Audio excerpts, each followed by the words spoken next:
Hello, everyone, and welcome back to the Gollum's Gamers, where today we're back with yet another emergency podcast. As today we have woken up to quite the release of information, which is obviously very exciting. So we are going to be doing a full review of the Rise of the Angmar book. I can't quite call it a full review, as we're only going to be looking at the spicy stuff, which is the Legendary Legions and the new profiles. So we're going to look at the scenarios, for example. So it's our full review.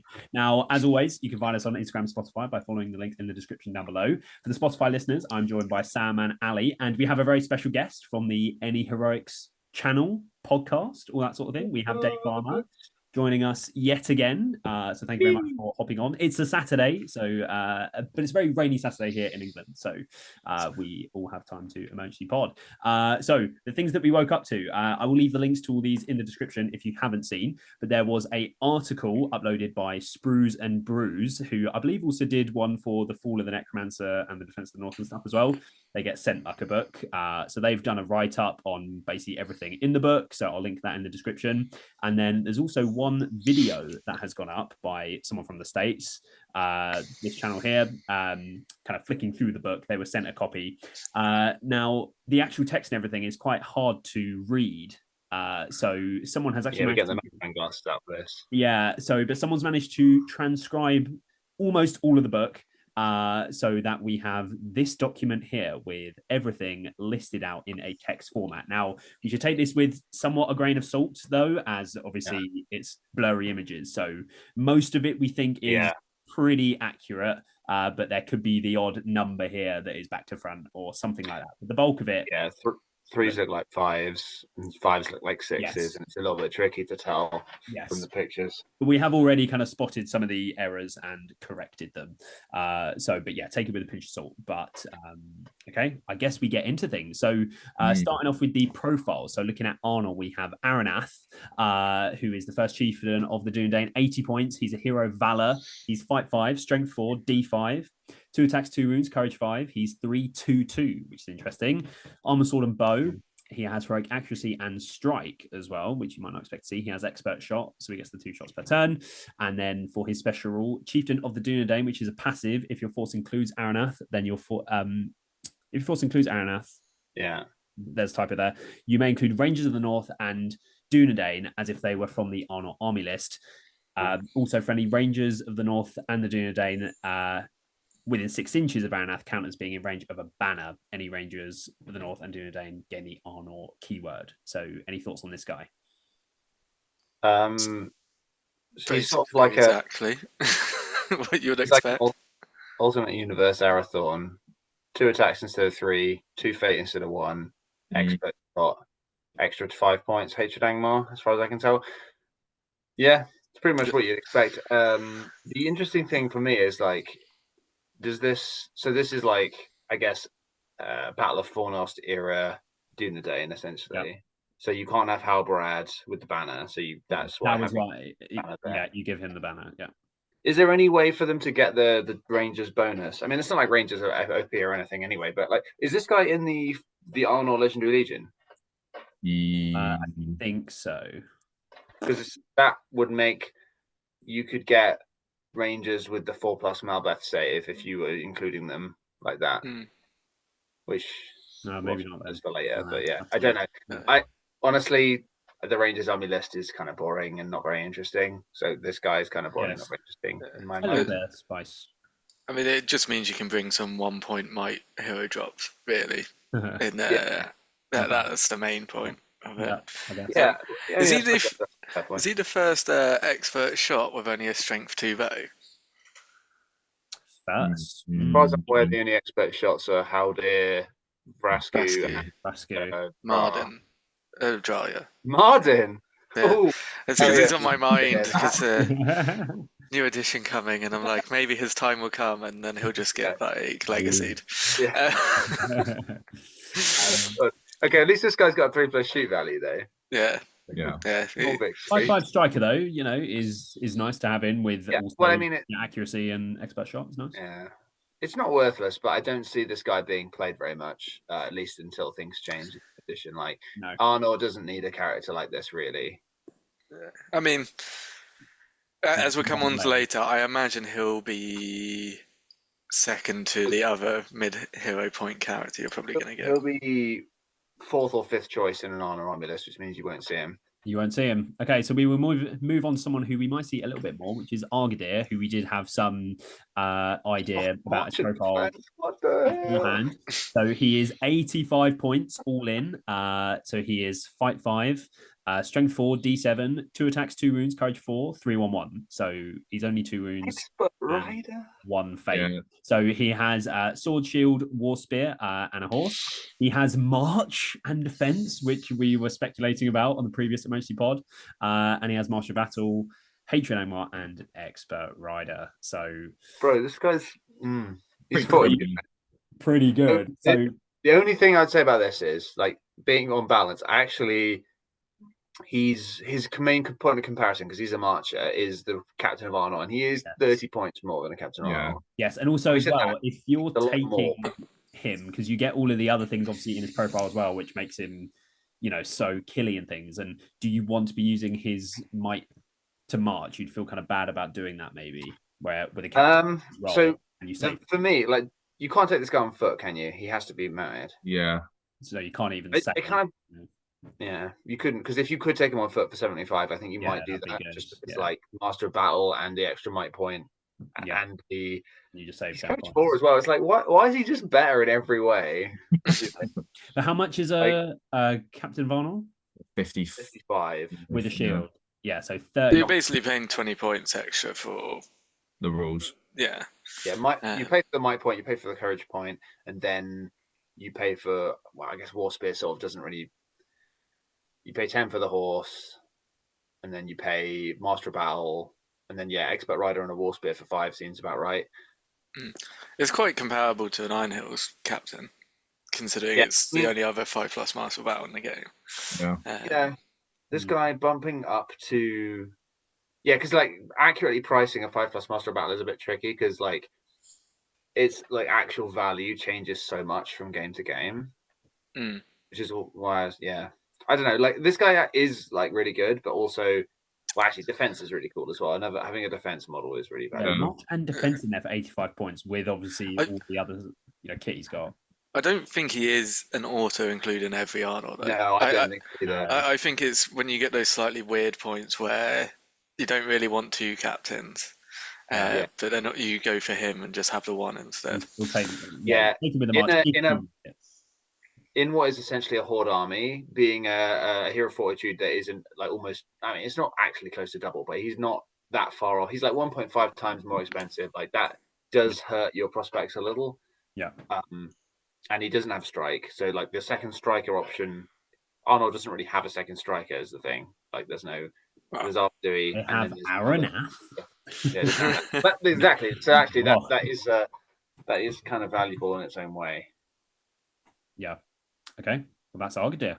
So we will move on to the Knight of Arnor, the much speculated on the points level. Ashley Walker, we believe, predicted 13 points, but he was wrong. I thought he was being a funny boy when he said that, though. To me, I don't think he was actually thinking it would be. I thought it would be higher, as did James. I think we said 16, but it is a fight 4 cav, strength 3, D6, 1 attack, 1 wound, and courage 2, obviously being an Arnold troop, sword, shield, war spear, and a horse. So 14 points is kind of the headline there. The value of this model just is pretty good. So how many points is a Serpent Rider? 13, and then they basically have +2 defense, -1 courage. And hatred Angmar, which I know is kind of like a situational thing. And if you're on foot as well, if you get dismounted, like, you can still shield. Like, that is definitely a bonus as well. +2 defense for 1 courage, and then when you're fearless within 6 of Arbadui anyway, I mean, that's you can these might not be within 6 of Arbadui, obviously, because they're knights. But I was gonna say, it's like they may not be like what they bring to the Arnor army list is they basically cover one of its weaknesses, which was mobility, and like so while they may on paper look almost fairly costed, the actual value they bring to the army list, because you're only going for 2, so it's not that hard to drop like one infantry model just to get a couple knight, and then you get infinitely more value out of it because of that. This is this is a bonkers inclusion for that point. Like, yeah, it just tells me that like the people who write the rules do not know what's good and how and why it's good, because this, like, the excuse they've had in the past is that they play test at 700 points. But if you've play tested things seriously at 700 points, you would know that Arnor is fucking cooking at 700 points. Yeah. You know? Mm. I think if you compare this to either the Knight of Minas Tirith or Morgul Knight, which are your other sort of strength 3 D6 Lance models, yeah, like this wins in the cavalry tier list, as it were, every time. You did have it as the best cavalry in the game. Actually, Farmer, you were on for that tier list. Does it stay at that ranking? Yeah. So for me, like, the main thing that this lacks, the thing that holds it back in a way, is that actually Courage 2 is bad.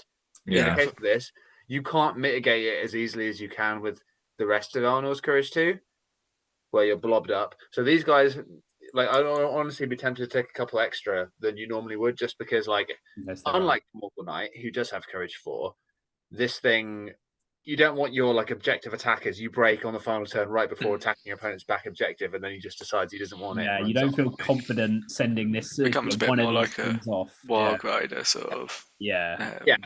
It's just, although I think Warg Riders are excellent for the. Oh yeah. I mean, Warg Riders are even cheaper, so still, you will take it though. Yeah.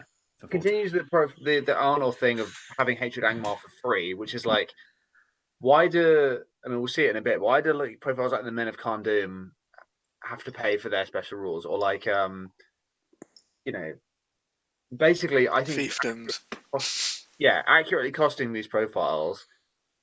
They don't do it. Like, I don't mind Arnold being good for their points, but then they're not consistent with everything else. It's like little situational special rules. Gundabad Black Shields are crying, currently paying like over the odds for Hatred. They are so dumb. And then they're going to get put in the trash in the new edition.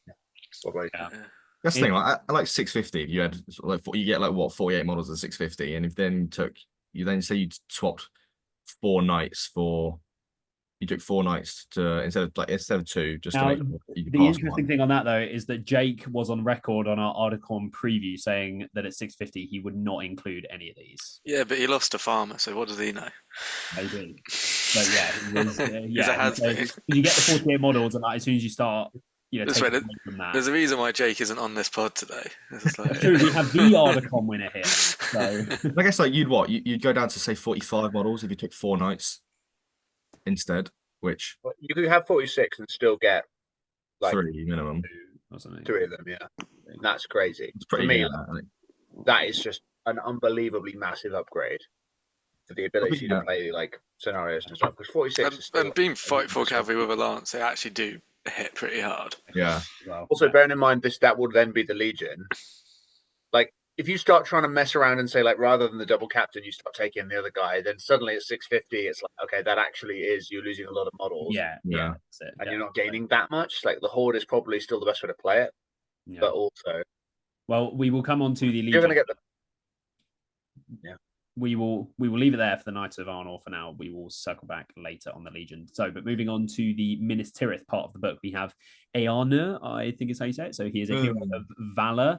Earnur, he is fight 6, strength 4, D7, 3 attacks, 3 wounds, courage 6, and he's 3/1 as he is, a king at the end of the day. So he gets the 3 will. He has a armored horse for 15 points and a lance for 5 points. So he's 100 points base and 120 fully kitted out. So he has heroic resolve, which is nice, challenge and strike. So we already saw his special rule about the heroic challenge. So if he's the target of a heroic challenge, he may never choose to decline under any circumstances, and he must always charge an enemy hero model if he's able to do so. So it's a little bit of a negative. Master Duelist, which is an active special rule at the start of a fight, including Earnur, after resolving any special rules that affect an enemy model's fight value, but before any heroic strikes are resolved, Earnur may increase his fight value to match that of a single non-monster model he's engaged with. And finally, it says down here, if your force includes Earnur and any other named hero models from the Minas Tirith army list, then it will automatically lose its army bonus. And if your force includes Earnur, every alliance will be impossible. Now, obviously, this part is going to be relevant for that long because all this is going to switch up in the new edition. But for events over the next few months, he seems pretty restricted on where you can play him. So, any takeaways from this one? You play Pure Ministerial, if you like, it says like, oh, you automatically lose a army bonus, but unlike Boromir and Aragorn, it doesn't actually say you can't take them at the same time. The Ministerial army bonus isn't really that good anyway, especially if you're using. I mean, it's not bad, but especially if you're using a ton of Fountain Court. So I mean, this guy is cheap enough. He's cheaper than Faramir, or he's like the same points almost. Like I'm genuinely there going. There's a legitimate list where you take. Mate. Yeah, or him and Boromir, because then you've got your sacrifice 6 hero. Always having to charge though is really annoying. Yeah, but if he's not your leader, it's not that. Yeah, he isn't your leader, no. But like you can't, you can't pick that well once you commit. What you want to do with him. Having used Fairdred a lot is actually nowhere near as limiting as you think. Yeah. I guess he is your leader, so. So what hero models would you want? Like Reavers, where you have to charge the nearest model. It's like you can charge any model viable. And like once you're in combat anyway, most of the time you're just gonna want to charge anyway if you can. So it's like not really a big deal. Well, I don't know what hero model you would want to place in front of this guy though for him to charge, like on purpose. Because he's still 4 attacks on the charge with a war spear. Like he's going to strike at 5/6. Like that's pretty bad. I mean, that's a hero. And Smaug. Although he would match fight value with Smaug. No, he wouldn't. Monster. No, he wouldn't. No, because he's a monster. Yeah, no shit. Yeah, no. Ruined everything. That rule is actually like there's only like 3 targets for it. Yeah. I think. At the moment, it's like Elendil, Bolg. Yeah. Oh yeah, like the rules that you get aren't really that great, as we discussed in the initial pod. But if you ignore the rules, he's a pretty solid profile. The for his profile points, is like 120 points for a 5/6, 3 attacks, 3 wound model is like Lance. When you consider what you pay for Faramir with the same setup, I think Faramir with Lance and everything is like 105. I think. Yeah, I think so. You take the heavy armor, shield, horse, lance, everything. He's got the same damage output as Imrahil does, basically.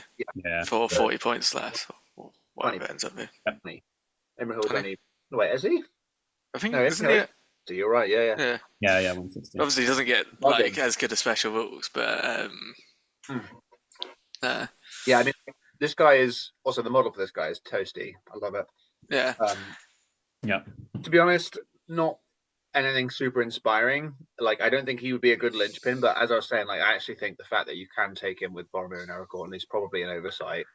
But I think at the moment he overtakes pretty much most other like your secondary hero like Hurin or Faramir in a Minister list. Yeah, but falls into playing pure Minister. Yeah, because Hurin's also a fair bit cheaper. What is he? 30 points cheaper. Hurin's 90. 90, so I guess that's not the biggest difference. And this guy is 6 is quite a big upgrade. Yeah. But to be fair, like obviously Hurin's got the +1, which happens regardless. This guy's an extra attack as well, which is a big deal. And extra wound and extra defense. Yeah. And... So 30 but other than all of those profile differences and several more. Stat lines just look pretty lovely. Yeah, it's hard. Yeah. I don't think this guy's going to be like. He's not going to change the game at all. No, he's not. No, it's a new profile added in though. Yeah, I think so. So, okay, we will leave it there for him, and we will move on to Angmar. So we have Nazthak, which I think lots of people kind of know about, so we don't need to go into, I think, everything here. The scavenge rule, I think everyone knows you can just take the war gear. So that's all fine. Is there anything in the stat line that stands out that we didn't know before? We knew he had heroic defense. He's 5/3, which is really bad. He doesn't have March. Yeah, he doesn't have March, and he doesn't. According to this, he's 5/3. In which case, I don't think anyone's going to play him. Yeah, he is only 50 points for a 3 Might hero, which is nice, but 5/3 is that's not cheap enough. So yeah, 5/3 is nothing to do with the profile, but the Warband Hero trailer drops, and right at the end, there's the person collecting the rings. And putting them in the bag. It immediately made me think of Nazthak. No way. Yeah, I hadn't thought that. Yeah, marketing. There you go. Nazthak lives an extra 1,000 years to be part of Warband. Yeah, wait, because totally. Spoilers. It's just this great. Actually, orcs, if we don't really know how long they live for. Do that. I think this would have been alright if he had March, because you're then paying 10 points more, basically for 3 might and this weird. Even with the fight 3, yeah. If he was a 3 might marcher, you'd see him. But no March is so stinky. Yeah, when are you going to take him? He's just competing with barrel fights and stuff. Yeah, he's going to do that. He is cool though, but he won't see competitive play. Yeah, it'd be nice to have given him March, and then he's a new named hero that we actually get to see. But also, if he is actually fight 3, like why is he fight 3? Yeah. Like, I wouldn't be surprised if he is fight 4. But yeah, maybe he is fight 4 again. Take this with a grain of salt. If he's fight 4, does that change much? No. Not having March is kind of the killer there. Yeah. So it's a real shame. Yeah. Okay. We will leave it there for Nazthak, and we will move on to the Shadow of Rhudaur.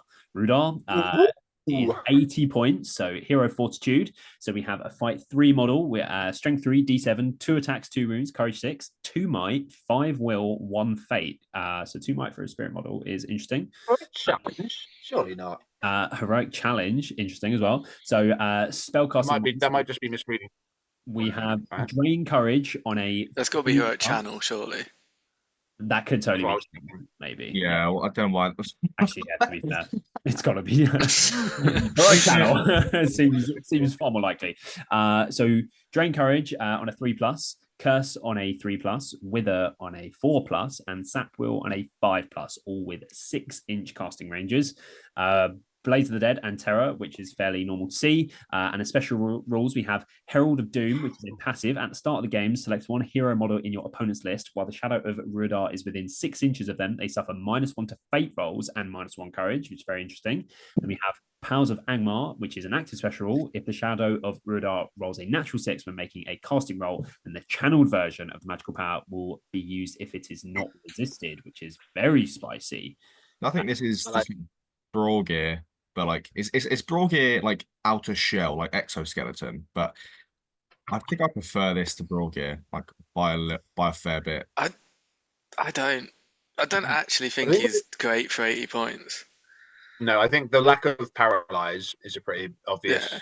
Yeah. So what? None of those spells are they're 50 points. Yeah. None of those spells are actually that good. Is the thing. Well, Wither is by far the best spell in there. And it's cast really on a 4+. That model, very cool. I like that. Like that. I think I liked about this and Brawl Gear, actually, you mentioned it, is they're sort of like messing around with how to make a small shaman rather than just following a stupid template where it's like 2 bad, 1 okay spell, 1 bad spell on a high casting value, 3 will, blah blah blah. So okay, you can actually make us like Musgo is like this as well, like trying to actually iterate and make these mid-level casters actually viable. Yeah, I think that's a cool idea.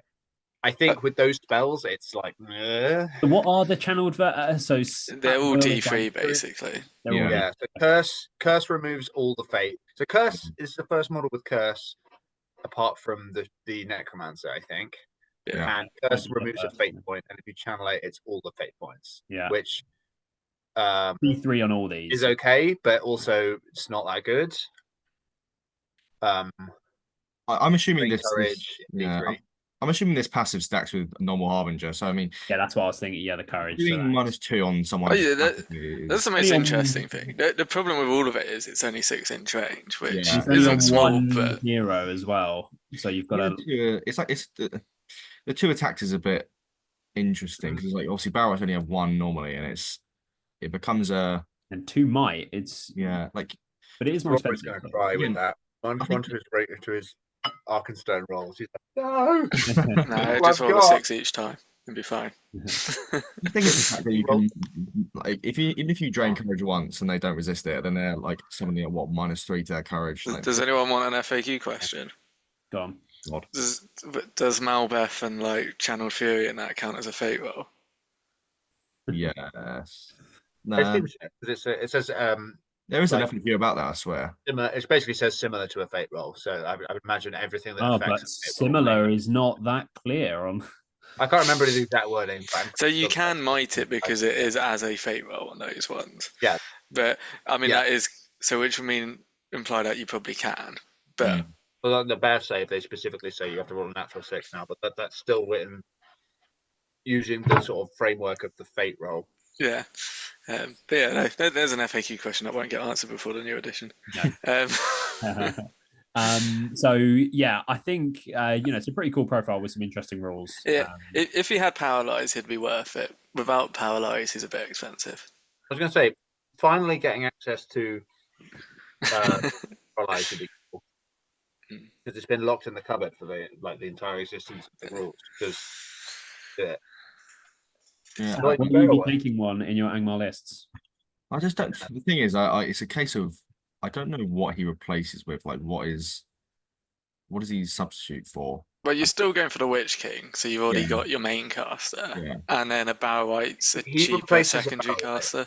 It's like would you rather? He's a bit more expensive, but he has might points and offers some his ability to sap will is probably his most valuable, or Wither is his most valuable asset. Well, it's sap will on a 5+ though, still, which is it's 4+, I think, isn't it? It says 5+ on there. 5+. Yeah. I mean, maybe 4, and Wither on a 4 is. But he does at least actually have might points, is the thing. Yeah, but I'm thinking I can get a Barrowite and an Orc Captain for 15 points more.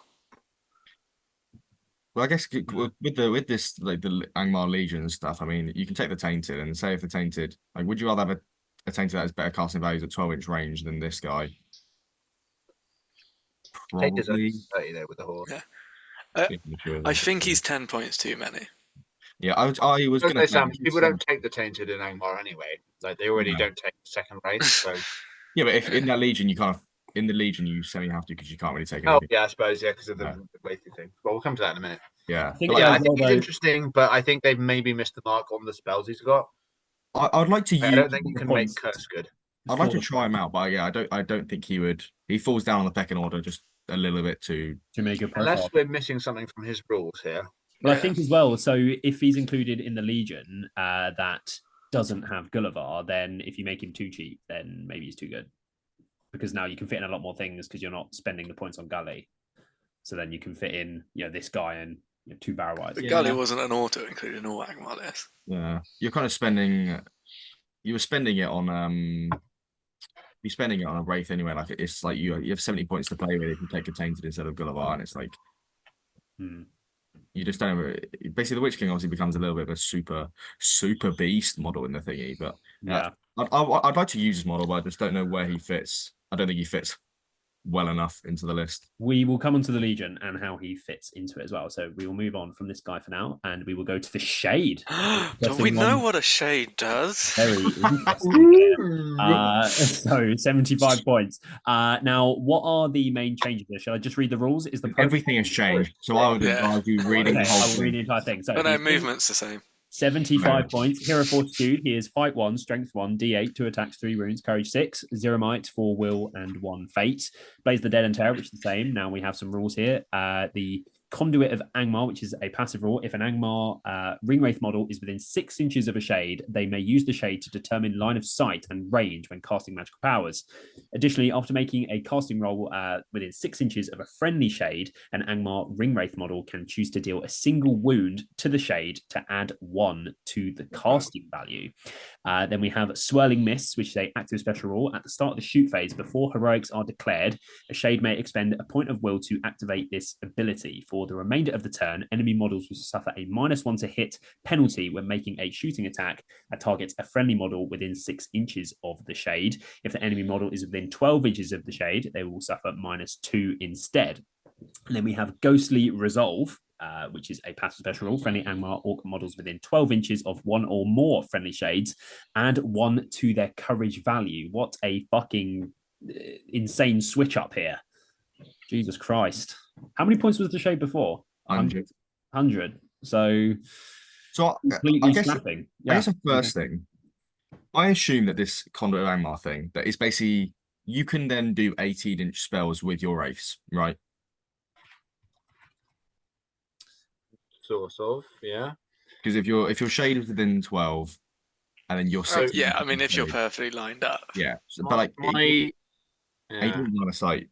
So I don't think that's going to be massively relevant too often. No, yeah. You think, often do you find you're like, oh, damn, my ring rate is slightly out of range? It's like, no, 12 inches is always enough. Yeah. Basically. I'm just thinking, if you're, I guess for some, maybe shooting, but then you've got this swirling mist thing anyway. That So the swirling mist is interesting. Yeah.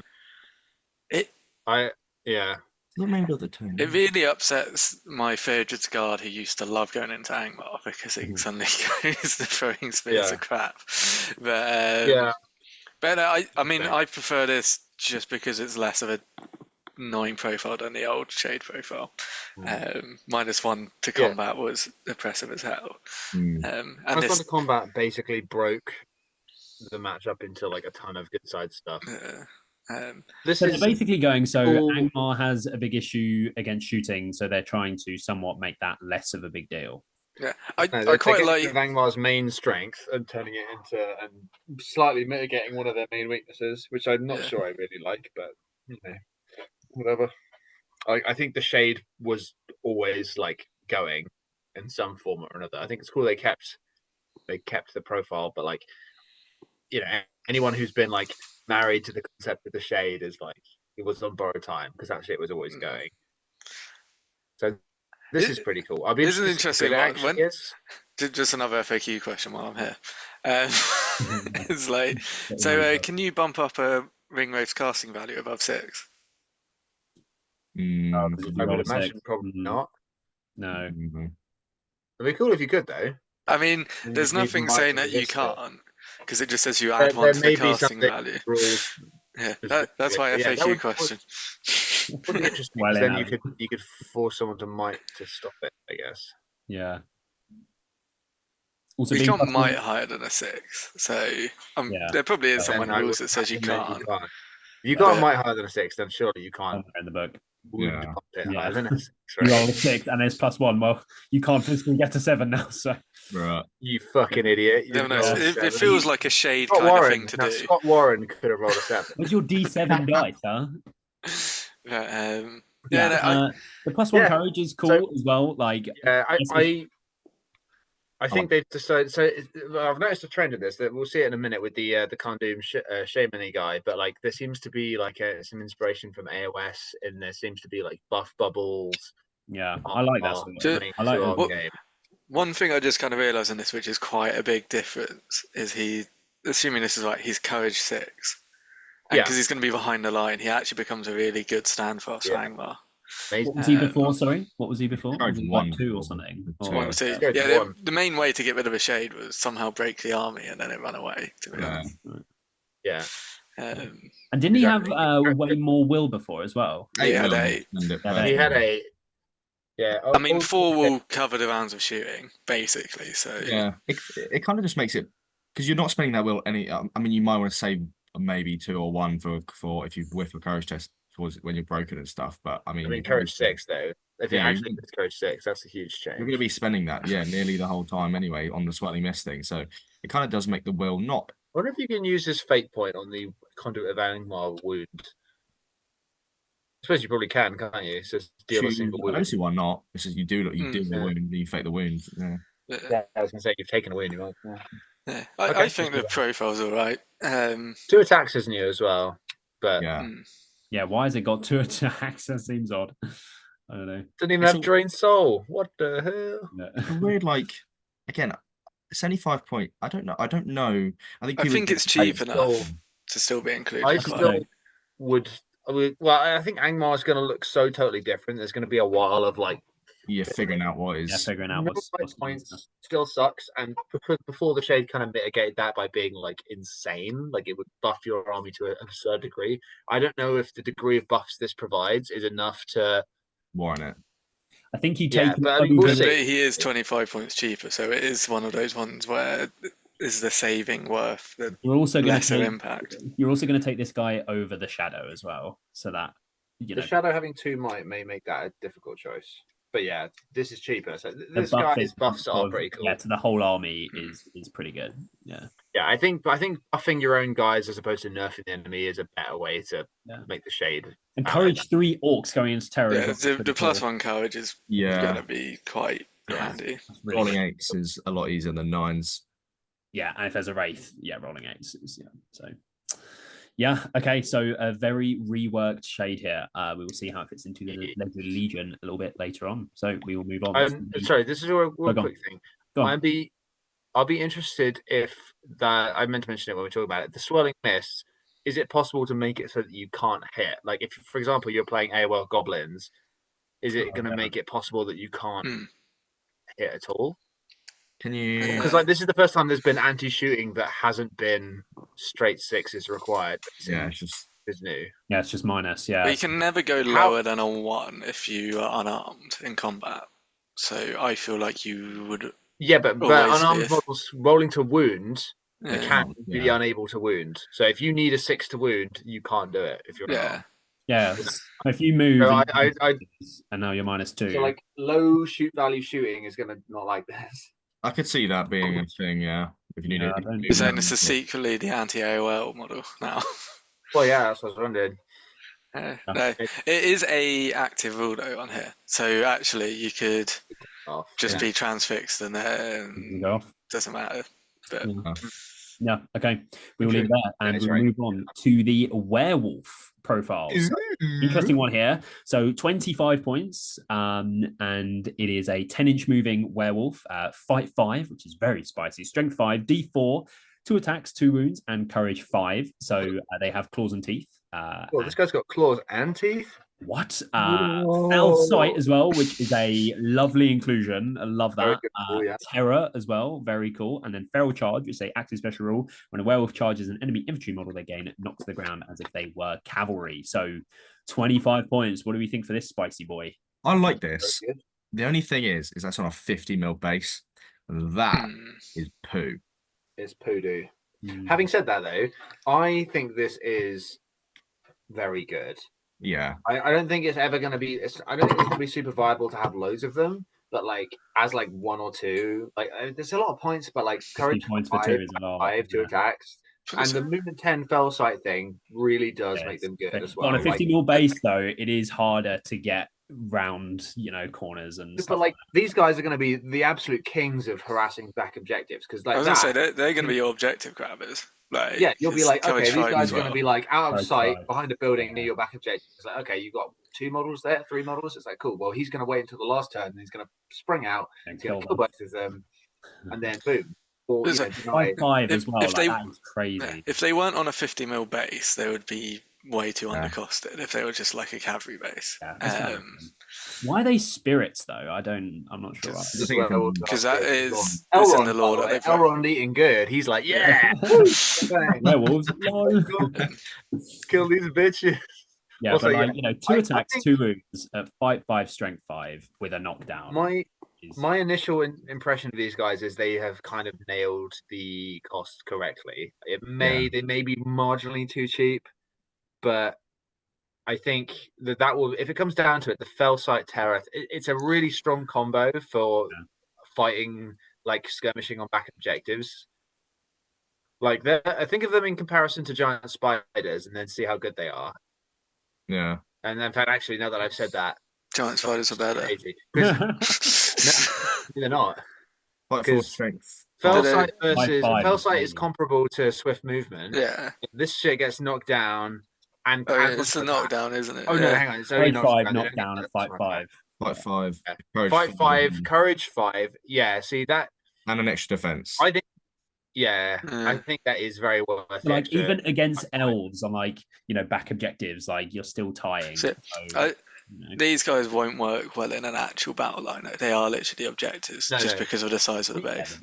Yeah, maybe just take 1 and I think 1 or 2 of these guys at like 800 points is going to be really high value. To be fair, 2 is all you can afford anyway. So. Well, yeah,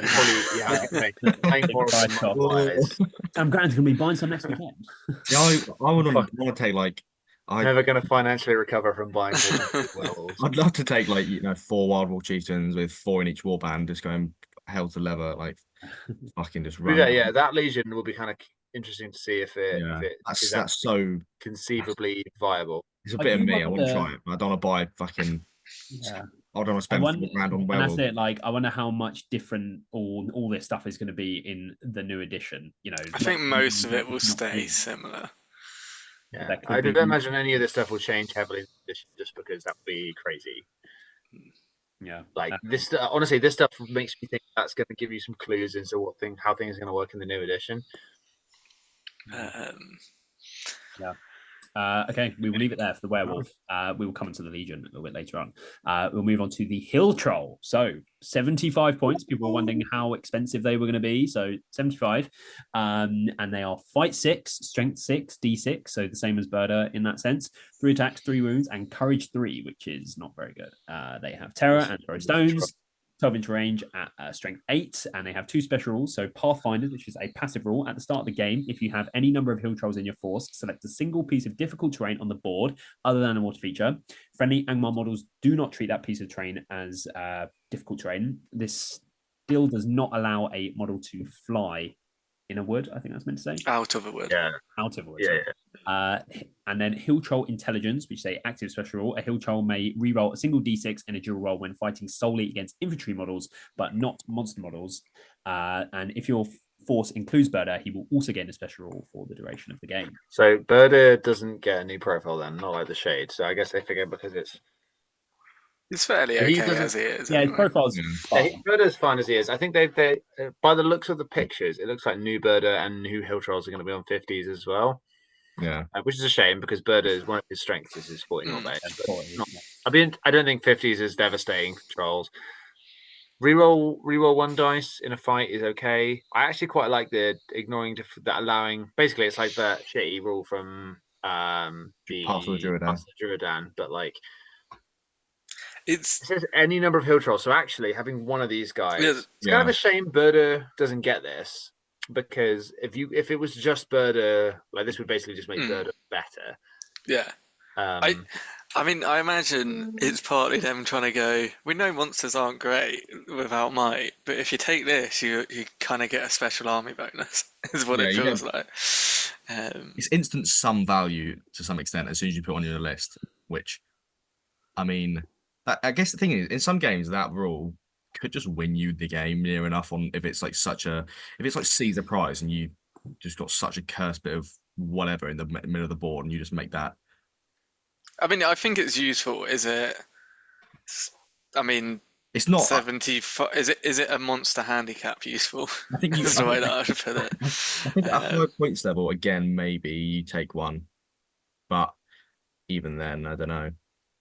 Still a lot of points, and it's Legion. I think that there is a Legion, which I don't actually know the rules if they are what they do to. I know they make it so there's a really odd deployment thing for the whole list, but Arnor did manage to transcribe them, so they are further down. Yeah, but I don't know whether it's meh or still good. I don't know. I was hoping for more of the Hill Troll Intelligence, if I'm honest. I just think 2 banners. Yeah, it's basically a banner reroll. It's Lord of the West. It's just it does make them more reliable to win combat, but they've still got the issue. Also, I think we're underrating that these guys are actually quite cheap.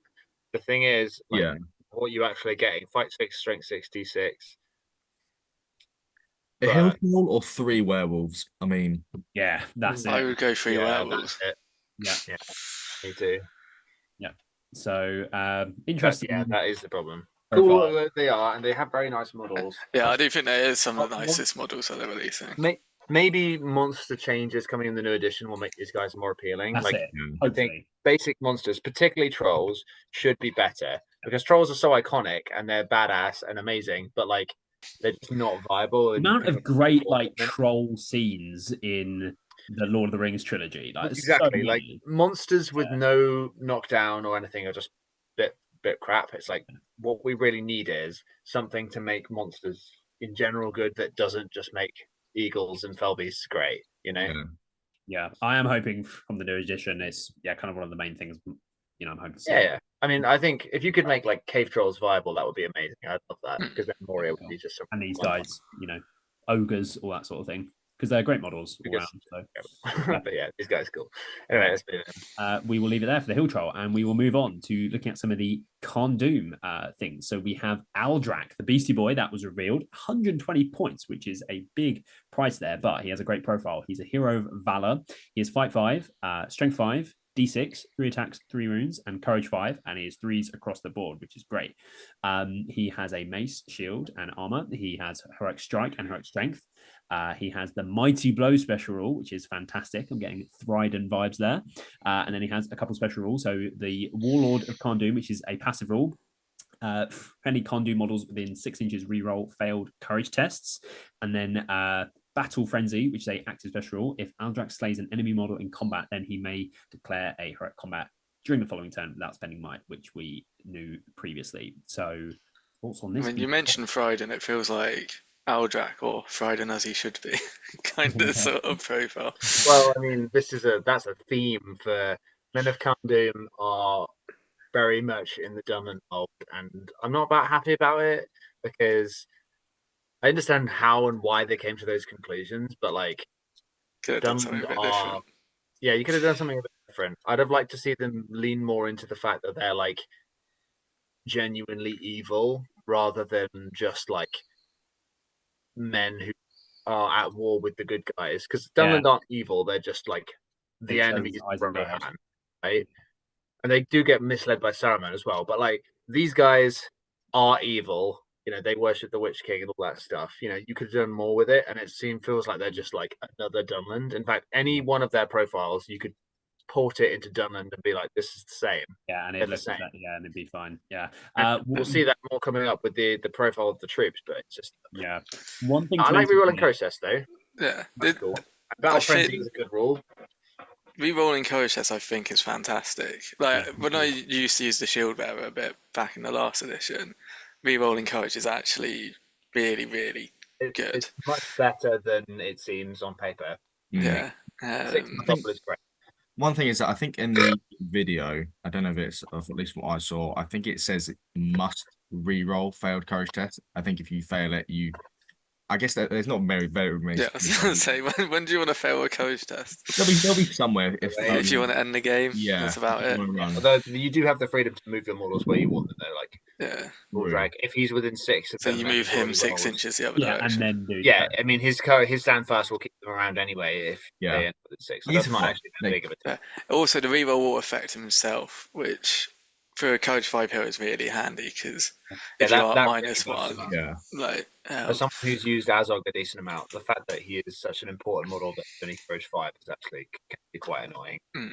At my last tournament, I rolled Snake Eyes, followed by Snake Eyes, followed by a 1 and a 2 in back-to-back turns for my courage test. So it is annoying. Yeah, I mean, to be fair, that would have been applied for literally any hero, to be fair. But now, one thing to mention, though, is that I don't believe you can take these Carn Dum models outside of the Legendary Legion. Yeah, I said, with how it is here, like they're not in a list. I think it's like you can't take them with with their Witch King, I don't think. But are they part of the Angmar? I don't think so. I think they're separate. Yeah, but I don't think they're their own faction. So then you can only take them in the Legion. I think they're their own faction. I think. What are you mumful about that? Like Mighty Blow on a 3 attack strength 5 hero. Yeah, it's crazy. Fucking scary. Like it's a shame he's not. It's a shame he's not fight 6.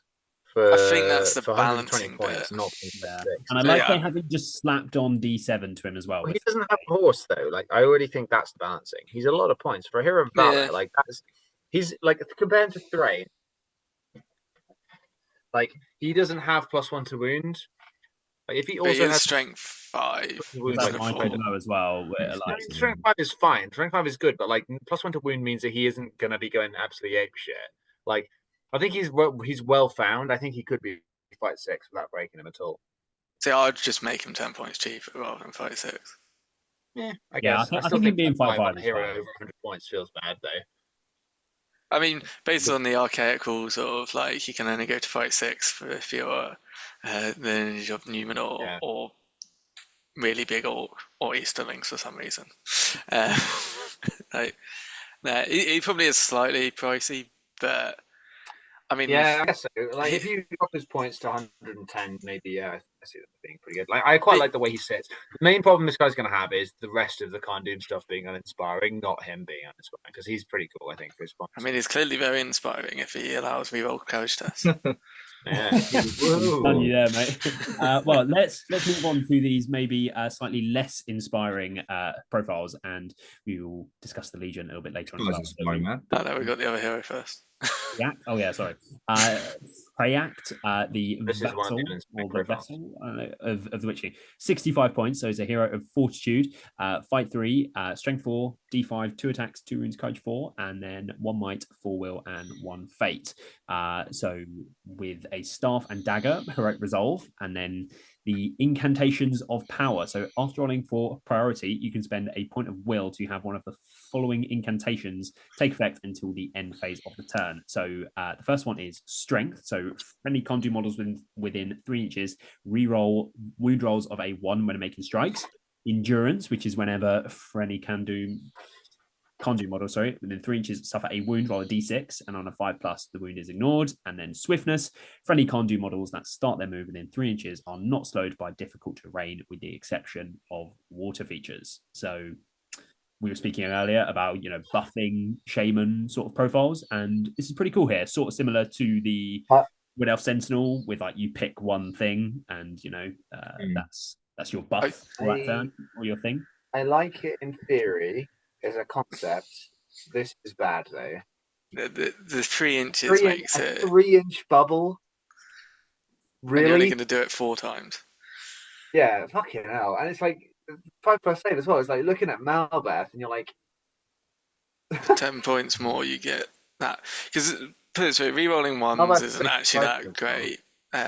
Difficult terrains can be very situational. So endurance is the one. Be excellent. Also, 3 inches is tiny. That's like no buff bubble at all. Thankfully, the Legion is not 6. But...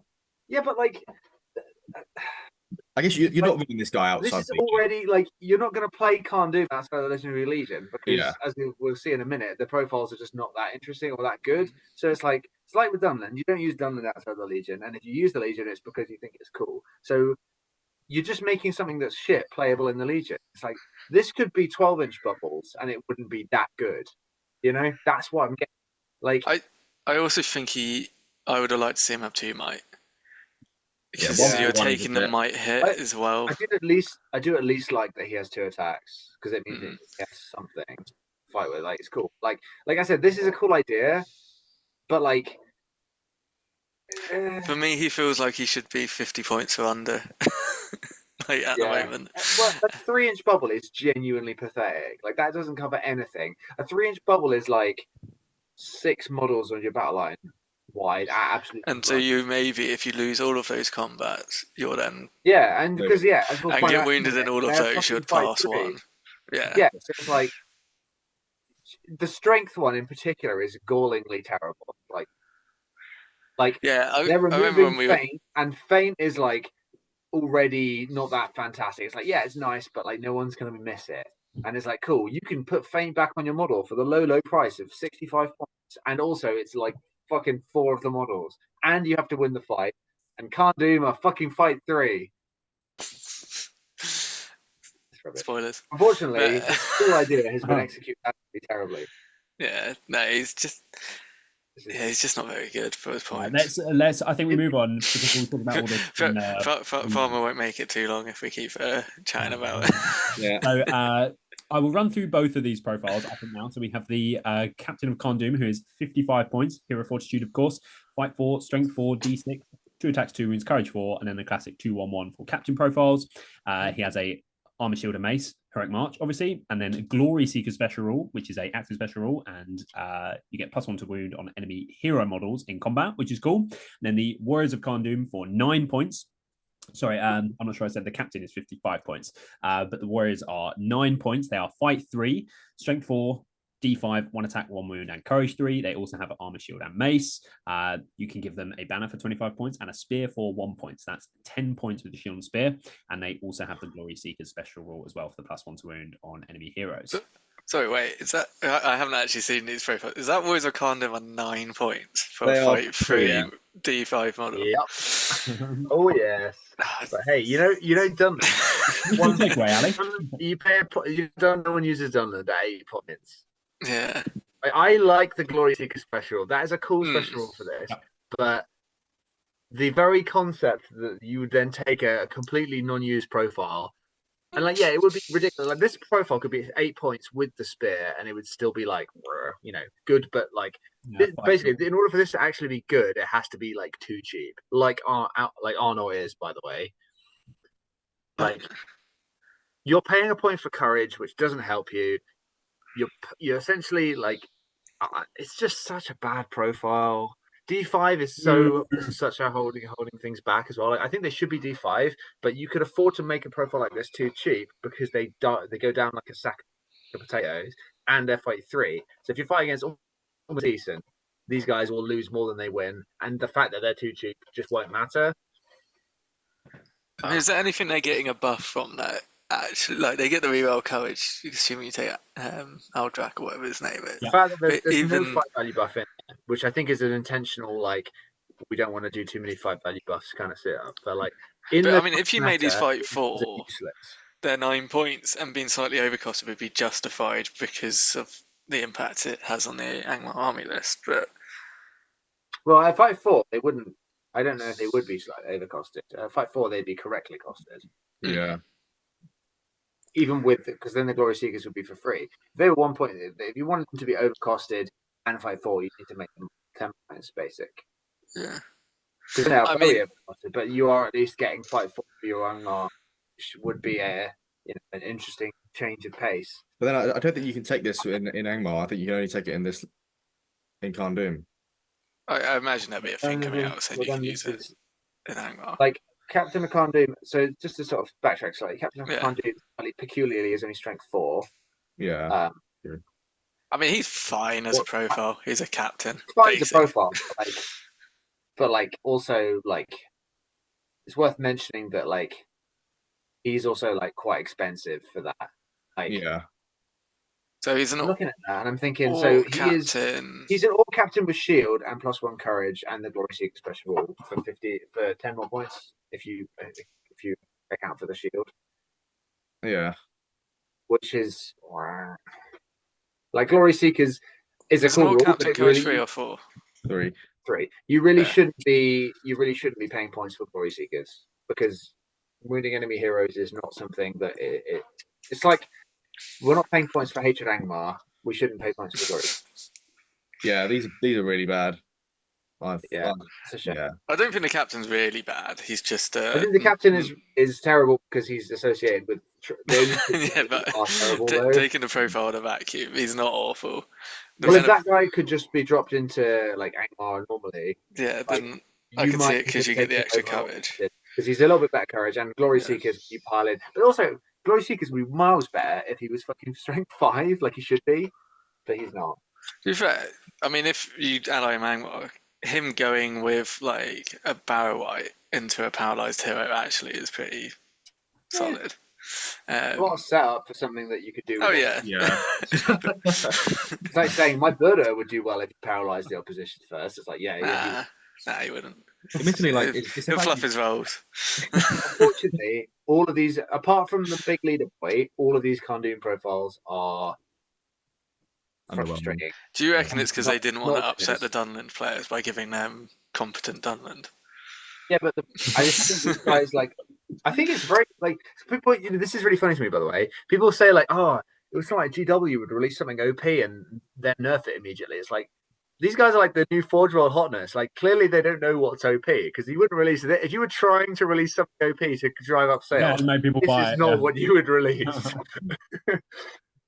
It just shows him it's random. It's not, it's not deliberate. There's no competence behind the crazy OP stuff. It is just sometimes things are OP and sometimes they're not. Who knows? Maybe the Legion will make them insanely buffed and OP.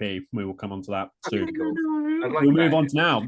Speaking of this too, the Legendary Legion. So we will start off with the Battle of Fornost. Fornost.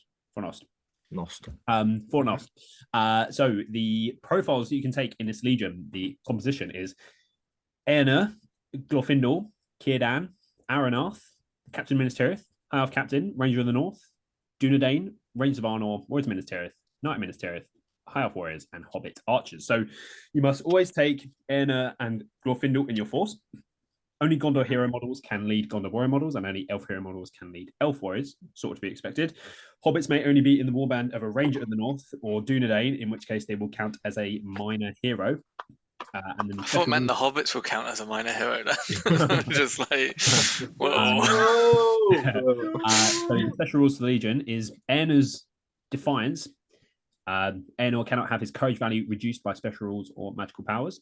Then we have the power of the elves. Friendly models gain resistance to magic. And then the charge of Gondor, which is friendly Gondor cavalry gain +1 fight in a turn in which they charge. So I was actually really hopeful to take this to a upcoming tournament. I thought 700 points with Glorfindel, Earnur. I don't think we knew from the picture they released in the article that Carn Dum was going to be it. I don't think Carn Dum was in the picture that they released in the Warcom community article. I mean, it was kind of foreseen. Yeah, I thought Glorfindel, Earnur, and like troops and stuff, 700 points could get like decent model count, and then who knows what the special rules are going to be. But giving the Gondor cavalry +1 fight is okay. Probably not. Yeah, it's not very inspiring, is it? To see the resistance magic is nice, like the elves, buffing the men and things. I like that. Earnur's your Defiance. I mean, like he's got good courage, like 3 will anyway. So I'm not sure. I don't feel great. I can see it being a fairly solid 800 point list. You can't say sort of minute. Well, you don't really see like Minas Tirith with Rivendell. Are they yellow? So you could do it, but it's just not something you see. So I mean, I would have to actually work out the numbers you're getting, because Glorfindel and Earnur are obviously like a heavy point sink to start off with, because you're going nearly 280 points or something like that. Is that 120 or 130? 120 Earnur. Yeah, 290 instantly, and then I think it's from the Rivendell side of it. Why would you take this over like Last Alliance? Like you can take a Isildur instead of Earnur, and then you get strength 4 in your line. What is the big upgrade? Well, the thing is, you can get a bunch of cheap Hobbit archers for your shooting, potentially, but then worse shooting. You have to take. Then you have to take in Rangers of the North. Yeah, Rangers of the North are hilariously overcosted. Although Dunedain, you get the resistance magic on the Numenor troops anyway. So I mean, you can save points on. So you've got your D6 frontline and Minas Tirith guys, which are cheaper than elves, and then you've still got your fight 5 elves in the back. Yeah, the good thing is that you get D6 everywhere, which is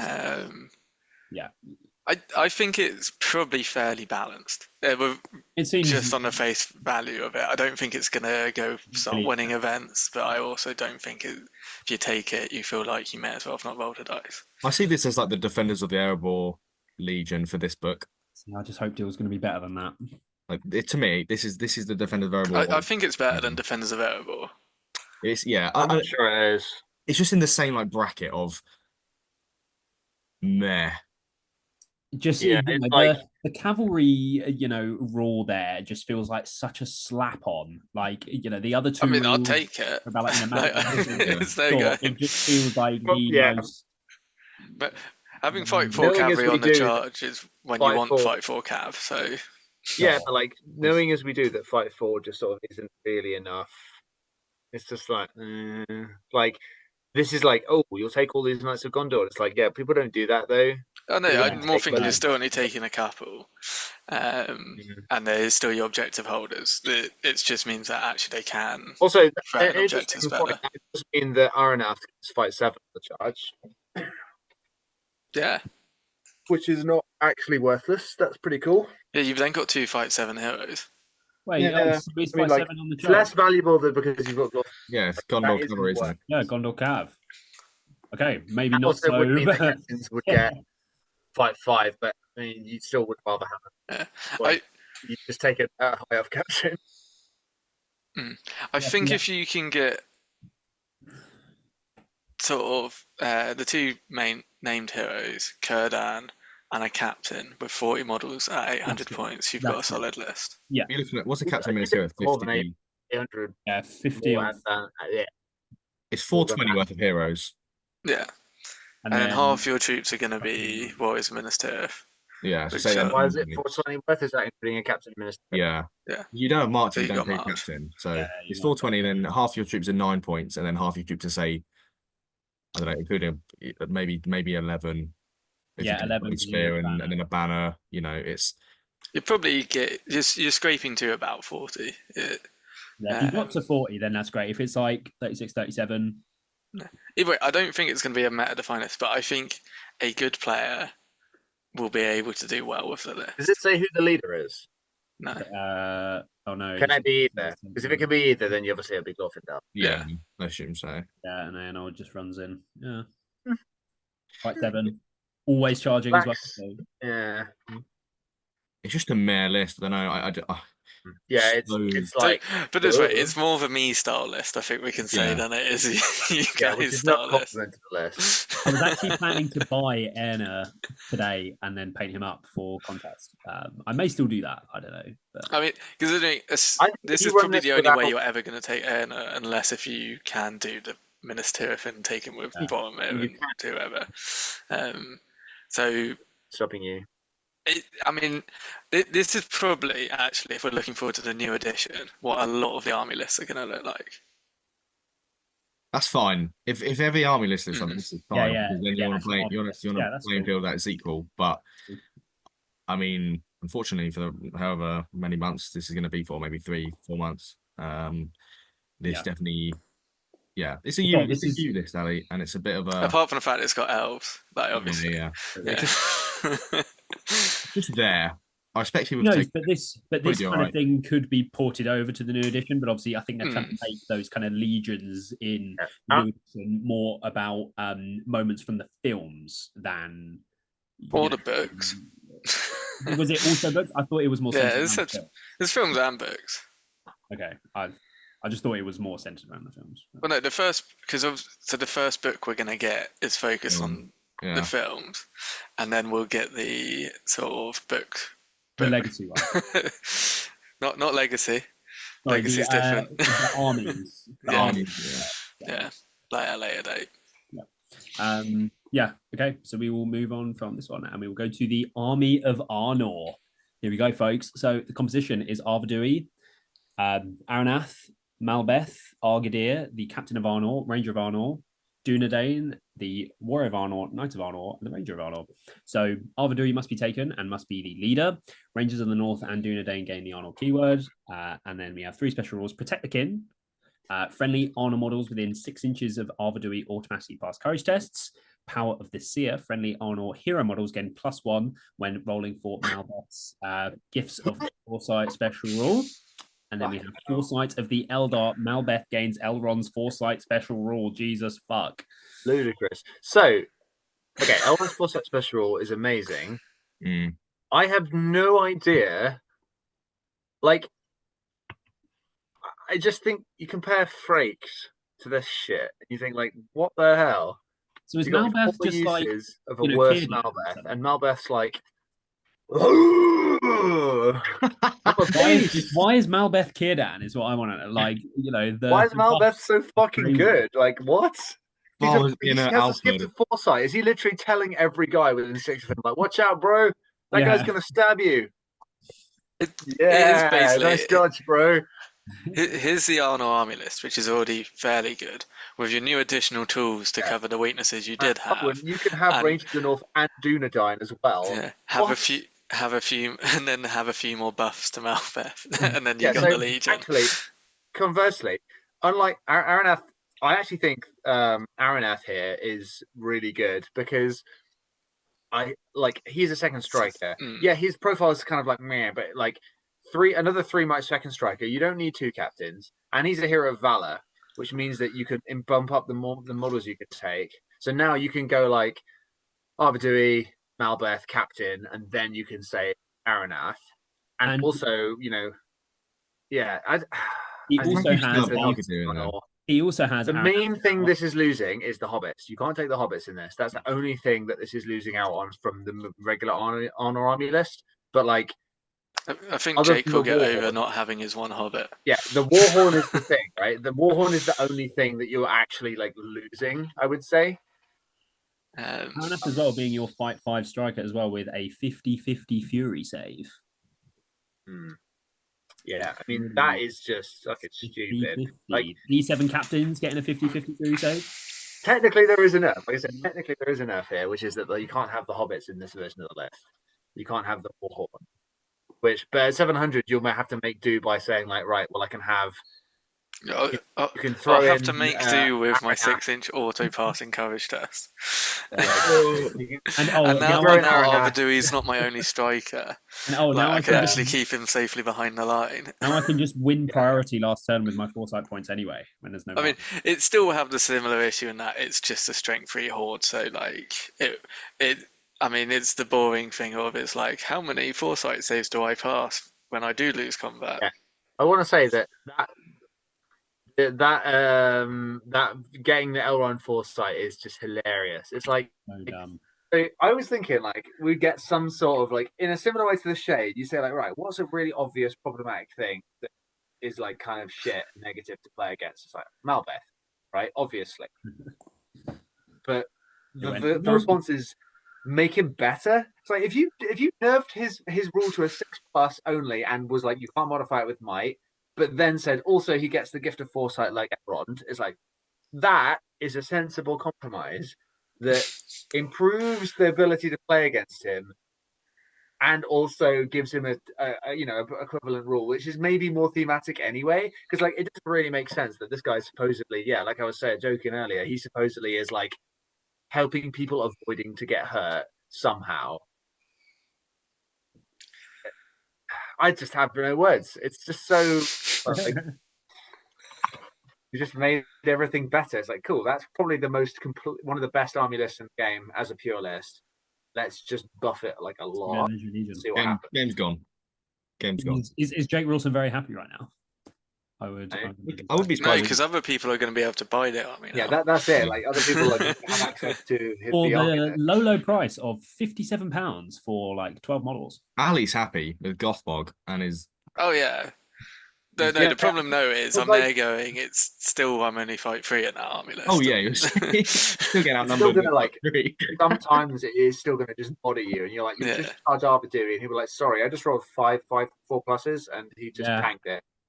Because that sometimes happened anyway. Exactly, like 50-50. I think that is like it isn't the biggest buff here, I don't think, but like the fact that you've got a fair amount of D7 heroes, like I think that is a completely insane buff. With a 50-50. No, not in the sense that it is overpowered, but in the sense that it is insane. Like it's really crazy thing to put on there. Yeah. Like I think like you throw like say like you throw like you're like right, I want to try and assassinate Malbeth. You throw in like Gullivar and you do 7 wounds. It's like before that's like 100%. You're like very confident you've just killed it, and now it's like half of those maybe go through. Like it was like cool. He literally might survive with his fate point. With this 200-point model, and I'm like, huh? What? He gives that to all the other heroes as well. Like, yeah. I mean, that's just. And the fact is, actually, if you're stuck at like awkward points values, you can just drop a Dunedain and then you get like. I mean, I think that's pretty with the options that they have there now. That's pretty unlikely to happen. Yeah. I think the hero being like in that. You know how some tournaments do weird points values. Yeah. But they've now got like other named heroes. The interesting question for me is, do you think this makes Arnor viable at 800? Because I think it actually does. I think I don't think they'll dominate. And I mean they'll be one of the best lists. I think because they will be right there. Yeah. Because you can now get like you can now still have basically because before it's like right, if you're running Arnor, it's like there's no like at 700 it would be like 52 models including a Warhorn. Yeah. And at 800 it's like you have to add another captain or something. You have to have a third captain. Whereas now it's like well, you can turn one of your captains into one of these better heroes. Like you can have a second striker, or you can have a cavalry beater, and you have access to the rangers and stuff. And it's like because you can take like 2 rangers and just have individual drops. Be like cool, just see where your opponent deploys, and then be like right, here's my whole army. Which is like 60 models with a 5+ save. You maybe don't even need to take a captain with the march. Like you could just take Arvadur, Aranath, Malbeth, Argadir. You still get the march. Yeah, I was gonna say like that. Because they're all sub 100-point heroes. Yeah. And I forgot unless you need more models than the captains. Mostly the captains are cheap. Yeah, that would be. So you're paying 340 points roughly for all of them? Less than that. 320? It is 315, I think, for all four. All four. So so you've then got 485 points to spend on your troops. 45 more. No, lets you lead 48 models, sorry. Yeah. So you've got 10 points on average a model then that you can spend. Yeah. Bearing in mind a boy of Arnor isn't 10 points, you've then got the points you need for your knights. Yeah, so if you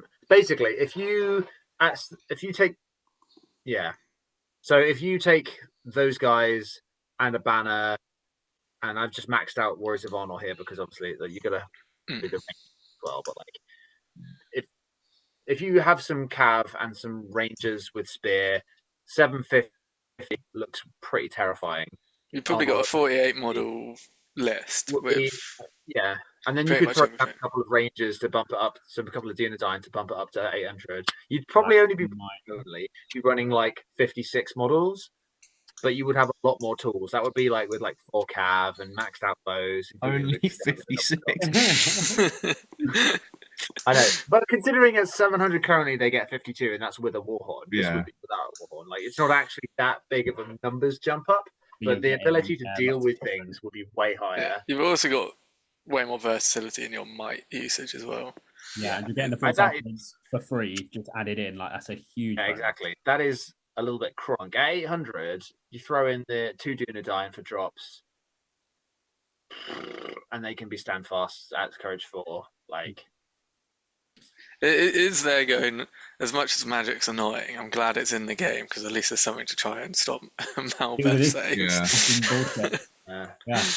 Coming to a tournament near you in the GBHLC. Every tournament near you. Yeah, to the podiums. It's annoying because it works at every points value as well, pretty much now. 800 points of Minas Tirith, and then you look at 800 points of that, and you're like, bro, what the? Can't wait to buy 3 warbands of this right now, spray them all in silver, and then call it good, and take them to a tournament. It would be good. That'd be facts. That would. I would. Okay, we will move on from the army of Arnor to the host of the Witch King. Host of the Dragon Emperor. A legendary legion, but it is not host of the Dragon Emperor. Do you think they've run out of like ways to phrase armies? Because it's like always army or host. Witch King gang. That's what so the composition of this is the Witch King, who may not take a flail. Morgul Crown or a Fell Beast, the Tainted, who may not take a Fell Beast, and the Dumalake, who can't take a Fell Beast. And then we have the Shadow of Rhudaur, Nazthak, the Shade, the new Shade, the Barrow White, and then we have the Angmar Orc Captain, Shaman, then the Angmar Orc Warrior, Angmar Warg Rider, and the Dead Marsh Spectre. So you must take the Witch King, who must be the leader. He will count as a hero of legend in the Legion. And then we have some special rules. So the first is if that fell kingdom should rise again, Angmar Orcs within 6 inches of a friendly spirit. You sure that's 6? I feel like that might be 3. No, it's 6. They just doubled the army bonus. I did, yeah. I was like, why is it now 6? Then we have dark sorceries. Ringwraith models may reroll a single d6 when making, casting, or resist tests. Note, Ringwraith models, not just the Witch King. Lord of the Nazgul. The Witch King increases his attacks to 3 and only loses will for having been in a fight if he loses. That's pretty crazy. And then no man can kill me. The Witch King gains +1 fight value when engaged with an enemy man model. So this is pretty crazy, no? So wait, no, don't think so. So have they given? So they go on the Witch King. You can't take the Crown of Morgul, but here have the rules anyway. He gets all of it anyway. Like, so that they can buff up all the other ring wraiths. Well, I mean, he essentially gets it for free, points wise. Yeah. So the Witch King has the crown still, which is fine. The Terror Bubble is now 6. Cheaper. Yeah. The Terror Bubble is now 6 instead of 3. Ring Wraith models get the reroll as well for casting and resisting. Now, I thought that you could just take like a Ring Wraith or something, but obviously it's only the named ones, so obviously they are still very expensive. You want the painted. But you're not taking Gully, so you're spending those points on something else. So you're now probably going to take, 2 Wraiths to get value out of that. Witch King. Imagine the bravery of putting the Angmar Orc Shaman in this list. like it's gonna match. Here he is, gang. The Angmar Orc Shaman. Everyone's like, whoa. And then even more buffs buffs to the Witch King. So only losing will when he's in combat when he loses is pretty nice. And +1 fight value engaged with men. So 5/6 Witch King. Yeah. To me, this is just Witch King, Tainted, Shade, Captain, Barrow White, probably. Yeah.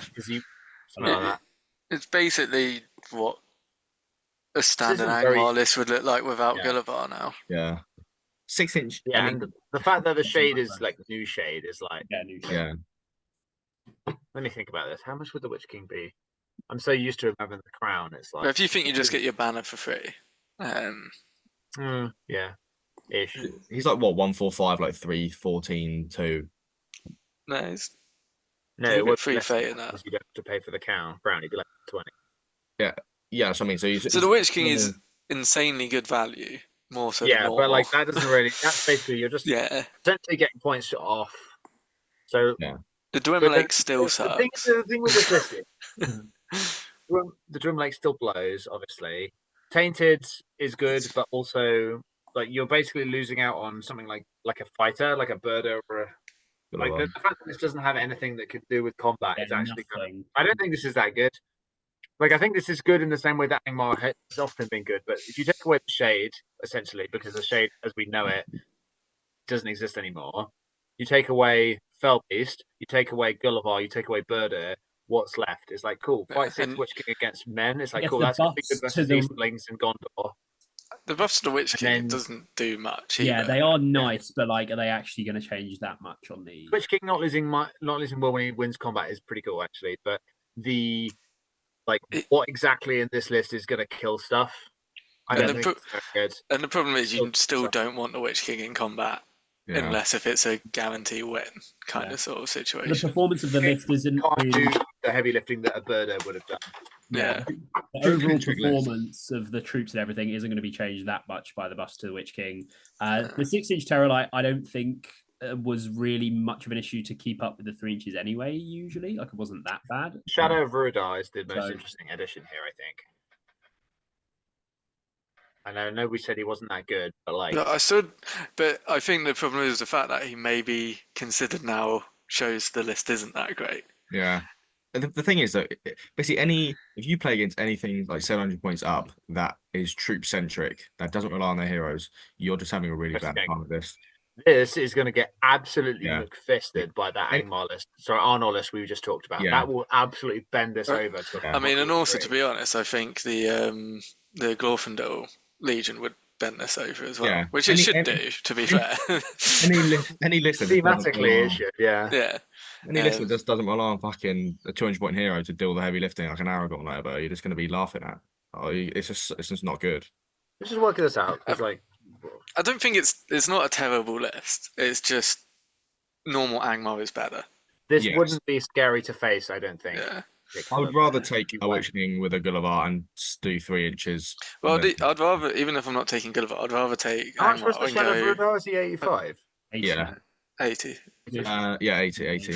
Yeah. I'd rather take a normal Angmar list and go, I can take some werewolves, I can take Burdhur. Yeah. Like, even if you're not taking Gulliver, like, I've got the other options. Yeah, I agree.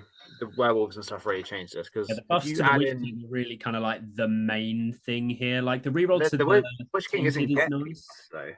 Yeah, Witch King is just getting Witch King is just getting 25 points minus. In order to benefit from that, you have to have additionally you have to have another Wraith, which is something you wouldn't normally do, and he's quite expensive. I don't think this season is any good. Witch King, Burdhur, Shade. It definitely could perform. Like this list can definitely do the work. It's just. It's Angmar, but you've just limited yourself. Yeah, there's just better variants of the same list. Yeah. Agreed. And like the buffs to the Witch King are maybe like, baiting you into doing things with the Witch King that you wouldn't want to do. Yeah. If this list could have Felbeasts, which I know why it can't, but if it could have Felbeasts for the Tainted and the Witch King, immediately it's interesting. Good. You actually have killing power. Exactly. And also double rates with actual ability to like supercast, which is pretty gnarly. Yeah. And then the fight value buff as well is pretty handy on the Witch King as well. Yeah, then suddenly fight value 6 is like okay, I think we'll leave it here for this one. We will move on to the Army of Carn Dum. So the competition here. Trackers! all of the Carn Dum stuff that we talked about, plus it's the first time I've seen this. Where's the Angmar Orc Shaman? The Angmar Orc Captain, the Orc Warriors, and the Wild Riders, no Shaman. You must take Aldrac, who must be the army leader, and then the 3 special rules here. So we have Show of Strength. If a Carn Dum hero kills an enemy model in combat, then for the duration of the following turn, they get +1 to their fight value. The Banners of Carn Dum, the range of your banners is increased to 6 inches. Sounds a lot like Dunland. Dunland, what? The range of Fraecht's incantations are increased to 6 inches.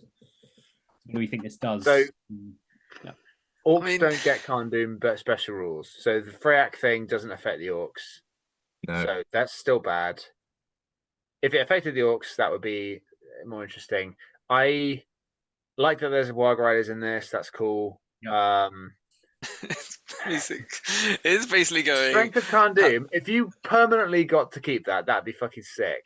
But it's not good, unfortunately. That's the energy. Well, it's not like strong. You can find uses for it, particularly on Aldrac. I think you could make an okay list of this at 600 points and lower. It's just very mid though. I think I'm not sure why. What is this? Is this meant to be? You have your blur on, so it's just not doing it. Oh, I totally do. I literally have. I thought, why don't you get 600 points and you get 42 models with Aldrac, Fraecht, and an old captain, 2 War Riders, banner, 6 trackers, mainly Carn Dum everywhere else. Yeah, I think it would have been really nice to have seen, considering that they've added in the Orcs into the Legion. It would have been really nice to have seen the incantations affect them as well, because ultimately, they exactly. Be the evil men, like you said, and they worship the Witch King and all that sort of stuff. So why wouldn't it affect the Orcs? Fraecht things should be 6 anyway, and then that rule should allow it to affect Orcs as well. Because then suddenly, I mean, it's still wouldn't be good. Great. Yeah. I'm going to arbitrarily compare to another Legendary Legion, which. I don't know why. Let's just compare it to Dunland Legendary Legion. What? Which Legion do you think is better? Because I would say Dunland is terrible. No, but I don't think Dunland is better, obviously. Well, no, but Dunland still get the Crebain, and you've got better range of heroes. Crebain or Mega Lemon. The only good thing in this for me, the heroes are better. Yeah. The only good thing is Aldrac is better than Freuden. Yeah. And other than that, I'm just like. I'd like to see the strength of Carn Dum rule being permanent. Genuinely, I think that would be interesting, because then it's like Aldrac could just cut his teeth, killing like captains with his mighty blow, and then suddenly he's like fight 8, and he's like, "Come here, Aragorn!" Boosh! Having Fraecht only be 65 points and sort of this bad, I'd have rather seen him be like 80 points or something, like the Shadow of Rhudaur, and actually have good rules. Basically, what you mean is you'd have liked to have seen a different profile.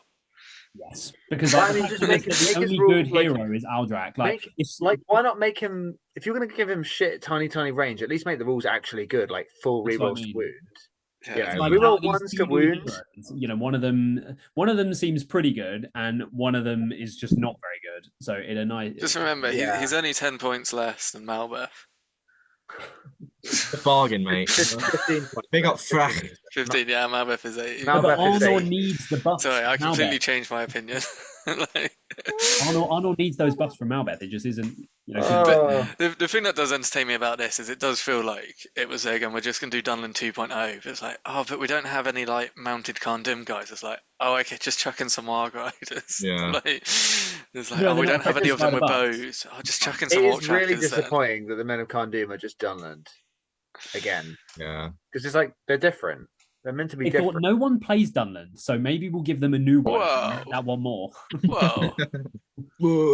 I almost got top 8 at the GP somehow with Dunland. Almost is not making the top 8. And they got me 2nd place at Into the West.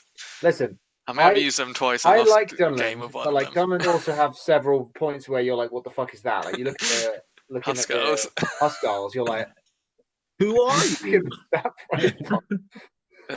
basically, like, they're just bad. These are just like a worse Dunland. As I see it, it's like they're all against heroes is cool, but like they have no support that synergizes with that. It's like, cool, how are you going to beat the heroes? It's like, I guess I'm going to wait for them to not roll a 6. Yeah, that's the plan. And that's just such a shame because they're so cool in theory. So I'll tell you one thing though. Pack deserves better.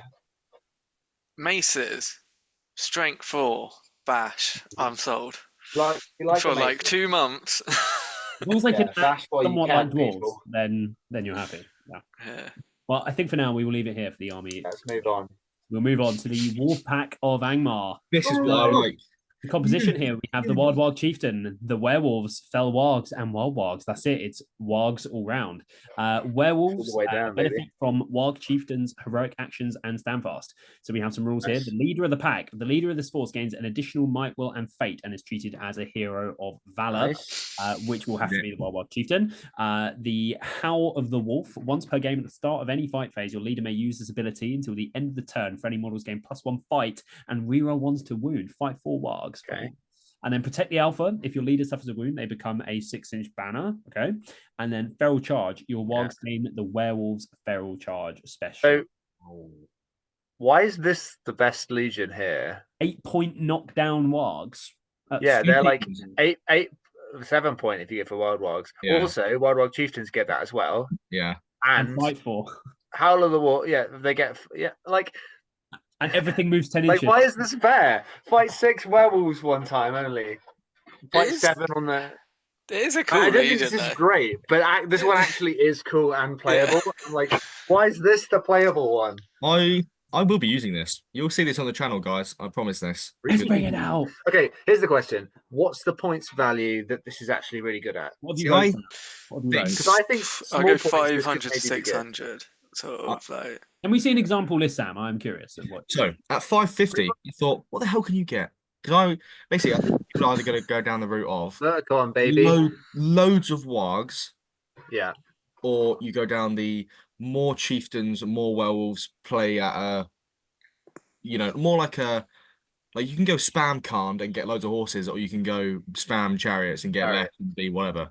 So you get 3 chieftains, 10 werewolves, and then it's 4 wild wargs and 4 fell wargs. 10 werewolves. That's quite scary, actually, for the once per game thing. That's 21 models at 550. So everything moves 10. Oh my god! And you get March on the chieftain. The big problem with it is they don't get the +1 attack on the charge, even when they get the knockdown. That is the big problem. Because winning the fight is still going to struggle. You need your leader to be wounded. Yeah, the protector alpha is genuine. Like, the fact you have to suffer a wound and instantly lose VPs to get this effect is so poo. Yeah, but the effect is good. Yeah, I mean, it's kind of funny. If the effect was just in effect the whole time, maybe a 3. Yeah, because without a 6-inch banner, this list is going to struggle. Yeah. So the wargs, you're still just 1 attack to win the draw, and then you're 2 to win. That's it. Yeah, unless we haven't fully read the werewolf thing properly, as far as I can see, it only gets the knockdown, not the +1 attack. Go back up to the werewolves, Elliot. I think that was right. Yeah, that's what's said. Obviously, that's not confirmed because when a werewolf charges, they gain the knock to the ground. Yeah, they don't get the extra attack, so that is. That's not. They only have 2 attacks, I think, the werewolves. Yeah, they do. So you get 4 attacks at strength 5, which I mean, it's pretty good. That's fine to kill, but it's the winning the fight is the problem. Yeah, they're essentially a bit like in fact, their damage output is essentially the same as a Rivendell Knight, which is a good way of thinking about it. And Rivendell Knights on the charge don't just bulldoze. Having said that, these guys are much better when they get charged. But if that was just a straight 6-inch banner, I think this would actually kind of kirk at small points. Genuinely would be quite good, 450. The base size is always going to be the issue with any warg, especially with the werewolves. Wild Warg Chieftains with knockdown. Wild Warg Chieftains with knockdown is scary, and also Howl of the Wolf means that I like that's board wide as well. Out of interest, how many points is the Wild Warg Chief? 80. Just go for Wild Warg Chiefs and maybe a couple of I was going to say Wild Warg Chiefs and werewolves only might actually be the way to go with this. Yeah. So you take 5 at 550, you can get 4 of them plus a bunch of werewolves. Yeah. So that is what? 40 points. The chieftains fearless, they are, aren't they? You get 9 werewolves. They've just got more will, I think. Well, they used to. I can't remember. They've got 2 will. They're 2-2-1. Just have 3. 2-1-1. They're 2-2-1 now, yeah. You basically you get four chieftains and 9 werewolves, and that'd be 5-4-5. Okay. Yeah, they courage 5 the chieftains, just like the werewolves. Yeah, they're like 5 straight. They are courage 4. Yeah, courage 4. Okay. I don't think it's gonna win events. This looks fucking fun. I mean, yeah, I think it'd be a really interesting list to see. How many wargs do you have? I want to get maybe a bird. I'll whip this out. I've got fell wargs because I fucking bought spider for some reason. Yep. We have wild wargs. I don't think I'd have to buy chieftains. That's a bit of a shame. We're going to buy some werewolves, so I'll be buying werewolves. I want to take this out. I might take 8 werewolves is what, 200 points? It's also about what, £200? Yeah, 200 points. I was going to say, yeah. So you're paying almost £1 a point for a werewolf. Yeah, I feel like let him cook. So I think you just take. I think you take 5 warg chieftains and then 5 werewolves.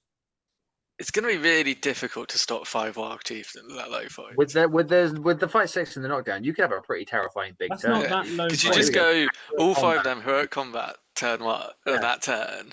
Authentically. Is there a world where you don't take this legion and you take a Witch King with like? No, there's no world where I don't take this. Yeah, there's only one world now, and it's the world of the wolf. What if you take a Witch King and you go in with the 2 attacks, get the knockdown with the werewolves, and then you have -1 for their courage to charge back your werewolves, and you play off that. We have some magic for their heroes and stuff. Nah. So at 550, it's not the wolf pack though, is it, Sammy? I'm not really. At 550, you can go. You can go 5 chieftains and 6 werewolves. That's 11 models. It's 550 on the dot. No, I think at 550, I would go 4 wild warg chieftains, 8 werewolves, 2 wild wargs, 2 fell wargs.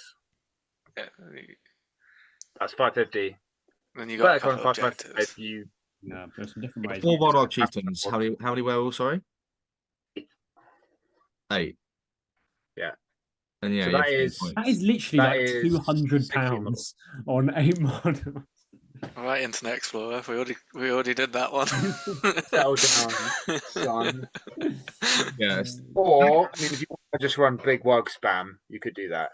Yeah, I feel like some people will just run like 2 chiefs. Warg spam would be really interesting. 15. Yeah, like would it be viable? Yeah. That's the question. I can't visualize if it would be.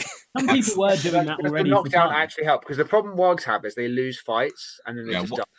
If you got the attack, genuinely probably is. Yeah, if the extra attack, you'd basically be like, right, I've got an army of 7-point warg riders. Yeah, I got 30 cav. Really? Yeah. No, I think this is a interesting wild card list. And probably viable, like more viable than maybe you might initially think at small points. I mean, saying that, go high points, just go like more and more wild chieftains, and just go like even more insane. Yeah, I mean, the fact that they go up to fight 6 on one turn means that you can just be like, okay, it's like death. You're like, right, here's my 10 wild warg chieftains at 1,000 points or something. Would you care to? It's suddenly Dragon Emperor Legendary Legion's like, oh, this will be easy, and it's like, wait, what a minute, what? Like authentically breaking it, yeah. How many could you kill? That's the question. Probably quite a lot. Yeah. But if that was a straight 6-inch banner and it did not require the wound thing, this immediately is actually pretty viable. I do like they've done that though. It's meant to be like a the leader warg chieftain takes a wound and suddenly all the other wargs go ape shit. So this is the thing that really annoys me about the rules writers, because sometimes they'll just cook and you'll get something amazing like AOL or this, and then you get some nonsense like the Legion. Legendary Legion, and you're like, why can't they all be badass? Have you noticed where it seems to be evil army legions get the more cool badass stuff? Yeah. Whereas like good legions is just like we're just gonna even make you really broken with just like no apparent reason. Ones to wound is all you deserve. Good legions. Yeah. If you're within 1 inch of each other. People taking this legion, they're going to sit outside of 24 until they eventually jump their leader off a building high until they suffer the wound, take the wound, and then run in. It's going to be so good. Yeah, no, it's going to be like, all right, here's my wild warg chieftain. He's jumping off this cliff. 3 strength 3. Oh, we took a wound. Let's go. Hey, boys. No one's going to go in. Game on. You got to self-inflict damage upon your army to then go in. Like, why would anyone shoot at your this leader? army list, you're not winning or losing a game by 1 VP. Yeah, you're winning big or you're losing big. Yeah. This is I might have to just fucking buy 10 werewolves. I just don't care. I was gonna say, Sam, I'm kind of feeling it. We will have this on the channel, guys, within the next sort of little while. It's a shame on number tiers is you can't take legendary legions. Imagine. 1,000 points. Yeah, no. At that point, it's like, just get like 8 wild chieftains and then 20 werewolves and bada bing, bada boom. I will buy minimum of 8 werewolves, and this will be on the channel. I'll run this at 550 before they get completely gutted in the new edition, and I want to die. How about that? But we'll do 550 game. Coming to a rep. It's worth it to spend £200 to do it. This will be funny. It's going to be good. This is why adults have money. It's just we will have to move on from this one because we have a couple more to get to. So, but Farmer was happy for once looking at the highlight. This is maybe the happiest we've ever seen Dave Farmer ever. It reminds me of bears, and I had a great time when I used bears when they first came out, and that looks. That looks more fun than bears. Oh yeah, that's what I mean. That actually looks like a fun version of it. Maybe a little bit worse at the start, but definitely worse for sure. Yeah, but way funner. But fun as fuck. We will move on to the Arathorn's stand at Legendary Legion. So the composition here is Arathorn, Halbarad, who may not take the banner, the Ranger of the North, and the Dunedain. So you must take Arathorn, who is always the leader, and Connor has left a note here saying that he struggled to read these. So take these rules with a grain of salt. But we have Dangerous Folk. Rangers of the North and Dunedain benefit from Arathorn's and Halbarad's stand fast and have 2 attacks whilst they have the infantry keyword. Masters of Terrain, for any models getting a woodland creature and mountain dweller special rules. Isildur's Heir, when Arathorn spends might on a 4+, he gets it back, and not limited to one once per turn, as far as he can tell. It's like half mighty hero kind of thing. And then, no, that's basically just like old style Taskmaster.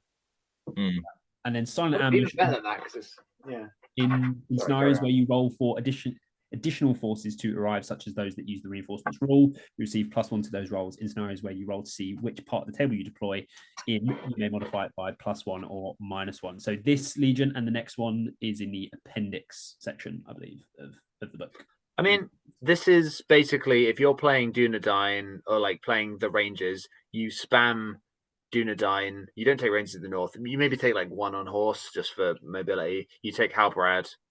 I wonder if you can have a horse. You take Halbarad on horse, you take Arathorn, and then you spam. Because the bows, you get a lot of bows out at like 700-800 points with this. Dunedain, presumably they can still go in Arathorn's Warband. Otherwise, you're going to have a bajillion individual Dunedain drops. Do they not have woodland creature anyway? No. That seems weird. But, they're the Master of Terrain. I mean, this is basically just the way you have to build the Rangers if you want to spam them. If you're not taking Aragorn. Yeah, but I mean, I always think Aragorn is a bit of a bait there anyway, because it's like the main loss is really the banner. Help you. Yeah, the banner is a shame, because having the big banner on your guys made them pretty reliable in combat. I can't see that this is going to be like super viable or strong. Again, it will do fine at lower points events, probably.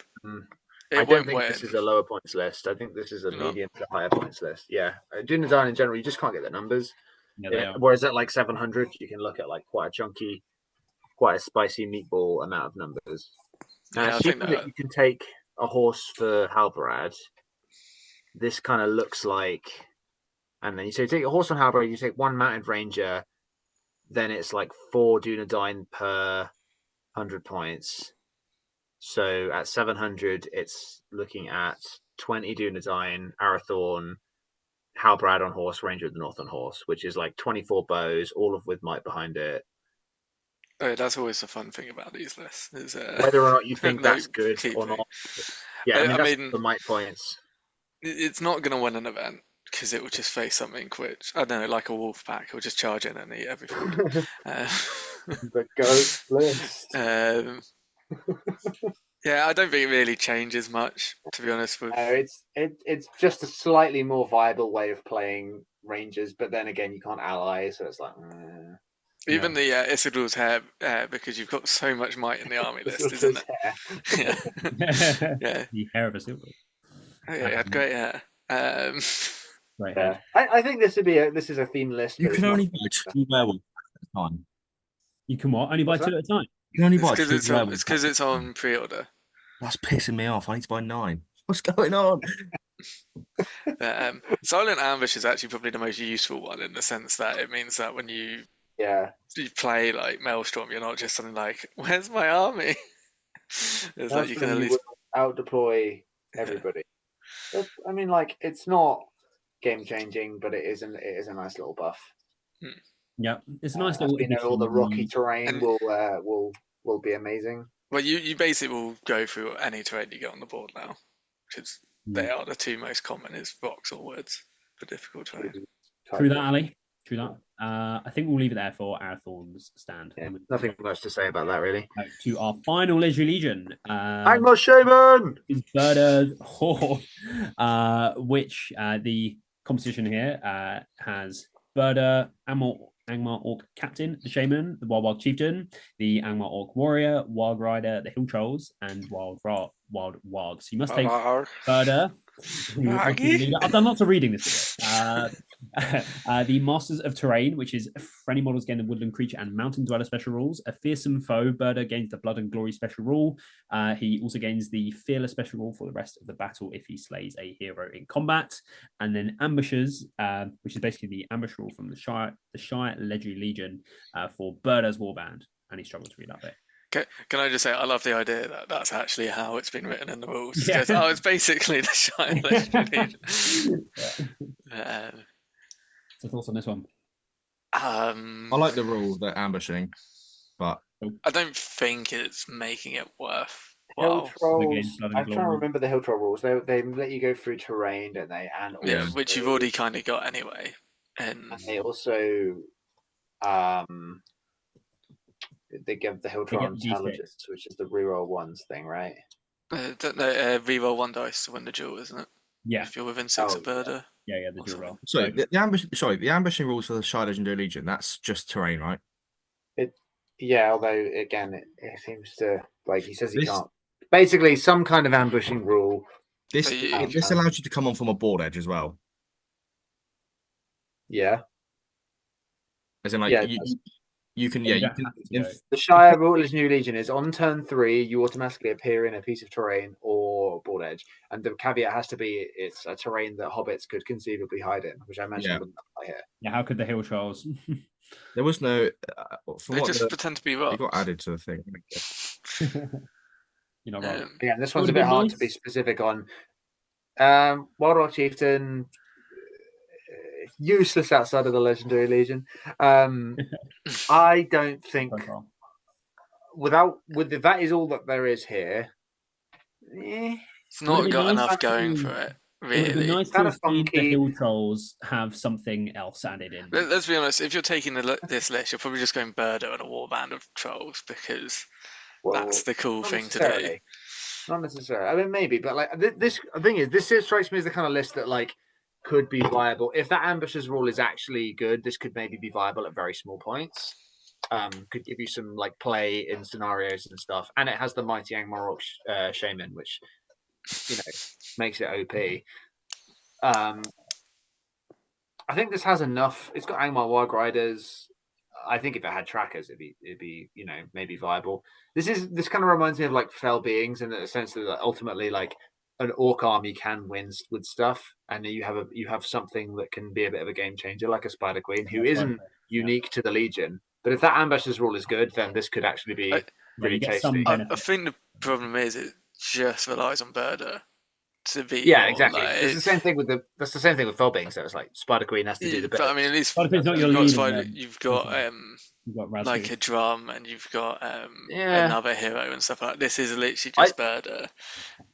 Again, for me, this and the Angmar Orc Shaman. So I've withdrawn the statement. Oh, hey, this guy's a master of terrain as well. It kind of comes down to me if this ambush's rule is actually strong or not. Yeah. I think this could be fine. This could be good. Okay. Yeah. Yeah, it won't be like good, but it could be like it's there going. It's functional. Is the way I'll describe it. Yeah, it's like it could be funky, but maybe not that strong. Yeah. So, okay, so that is everything that we have. I just point out how Sam looks like he's got really weird ears now, like with the. Sam is clearly all in on the Wagmar, right? He's actually going to turn up to his next event in a pelt and just sort of go around and start sniffing people's asses. He's going to wear one of those black shirts with wolves on it. This is it. This is going to be me next event. You heard it here first, folks. So, final thoughts. What do we think on everything we saw in the Rising? It's a bit of what we kind of expect now from some of these supplements. Apart from the Arnor stuff, which is just bonkers, maybe a little uninspiring, but I think some of the models are fantastic. I was hoping for more clues on the new edition, but I guess this wasn't written quite so much with the new edition in mind. I think it's just got delayed. I think it's completely separate. Well, from the way that Rob Alderman had implied on the Facebook comment is the Plastic Witch King was meant to coincide with the release of this. Which we got that a long time ago. 2 years ago. Yeah. Yeah. Okay. Well, I think that's going to do it then. I don't think anything about this is going to actually change the meta. Arnor is going to get better, and like it's harder to ignore it now, which I think is really annoying because it's such a boring kind of good. Yeah. Although on the flip, I think Angmar's even more boring than Black Numenorians and Rannets. It's like I think Angmar though has gotten more interesting. Yeah, I don't think it's gotten better or worse, but I think Angmar might have gotten slightly worse on balance because I think losing the shade effect, the old shade effect, is just always going to make it worse. But I think the addition of stuff like the werewolves and things makes it kind of low key hot. I think it becomes more of a skill list than it was. Yeah, I think people thought that Angmar was going to get like really busted or something with an OP Legion, and that hasn't. Well, then those same people also currently think Angmar is busted, so take their opinions with a pinch of salt anyway. Angmar has got a busted Legion, guys. I don't know why we're fucking missing it. What's going on here? Yeah. I think apart from this, I think majority of it, is a bit underwhelming. I think the Arnold bit is. I mean, it's weird. Me thinking actually the highlights was the Wolf Legion. But it is. Yeah, then that's a bit. Also, for some reason, the functionality of potentially of doing some weird Minas Tirith stuff with Earnur is just sort of like the main sort of takeaways for me that I'm like. Yeah, I think I might make Minas Tirith kind of at 800 points, maybe a little bit more. Make Minas Tirith great again. Yeah. I think I'll run the Fornost Legion, I think, but yeah. Yeah, remember the Fight 7 charge. Yeah, I quite like that Legion actually more than I think. Yeah, I'm going to run that. Thought I was going to. Yeah. I think it could do with one little something. Something about that. I think if you made that night charge rule something a bit better, then it's the Resistance to Magic is nice, and Teardown obviously does everything he always does. Yeah, it's a Legion of good things put together, but with nothing really extra special. Yeah. I just think Fight 4 on the charge just isn't good enough. And it's not like that they don't it's not like a +1 fight on the charge isn't a good rule. It's just that. But they're 1 point cheaper now than the Knights of Arnor. But maybe it's sort of mainly the same points as the Knights of Arnor. Oh yeah, because you got to pay for the shield, don't you? Yeah. Maybe it's there for Earnur going up to Fight 7. Maybe that's the main sort of buff of it. Honestly, I think taking a lot of Knights of Minas Tirith is kind of a bait in that list. Oh yeah, no, I was still only ever taking a couple of them is okay. But without courage as well, they're not even that good. That's a fine buff. It's okay. I think utility-wise, it may work well in the meta, better than it actually is as a list. Yeah, potentially. Resistance magic, yeah. Well, it's not that, but you also got the auto pass courage. You got like the Fight 5. You got Fight 7 heroes. So you kind of you're hitting the meta points, if not the actual power points. Yeah, I think the lack of any kind of hitting power in the troops will kill it. To be honest, that's it. No real hitting in the heroes either. There's like a lance and that's it. Like Gorfindel doesn't have any hitting power really. Anyway, I feel like we should wrap it up because Elliot said that about 5 minutes ago. And we've done some final thoughts, so I think that will do it. So thank you very much, Farmer, for joining us once again, and that'll do it. So thank you. Doesn't say thanks to you and me, does he, Sam? That's poor, mate. It's just like, just doesn't care about us. You guys have to be here, you know. Fuck you, Elliot. That will do it. Thank you very much, everyone, for watching another Emergency Podcast from Gollum's Gamers. Bye.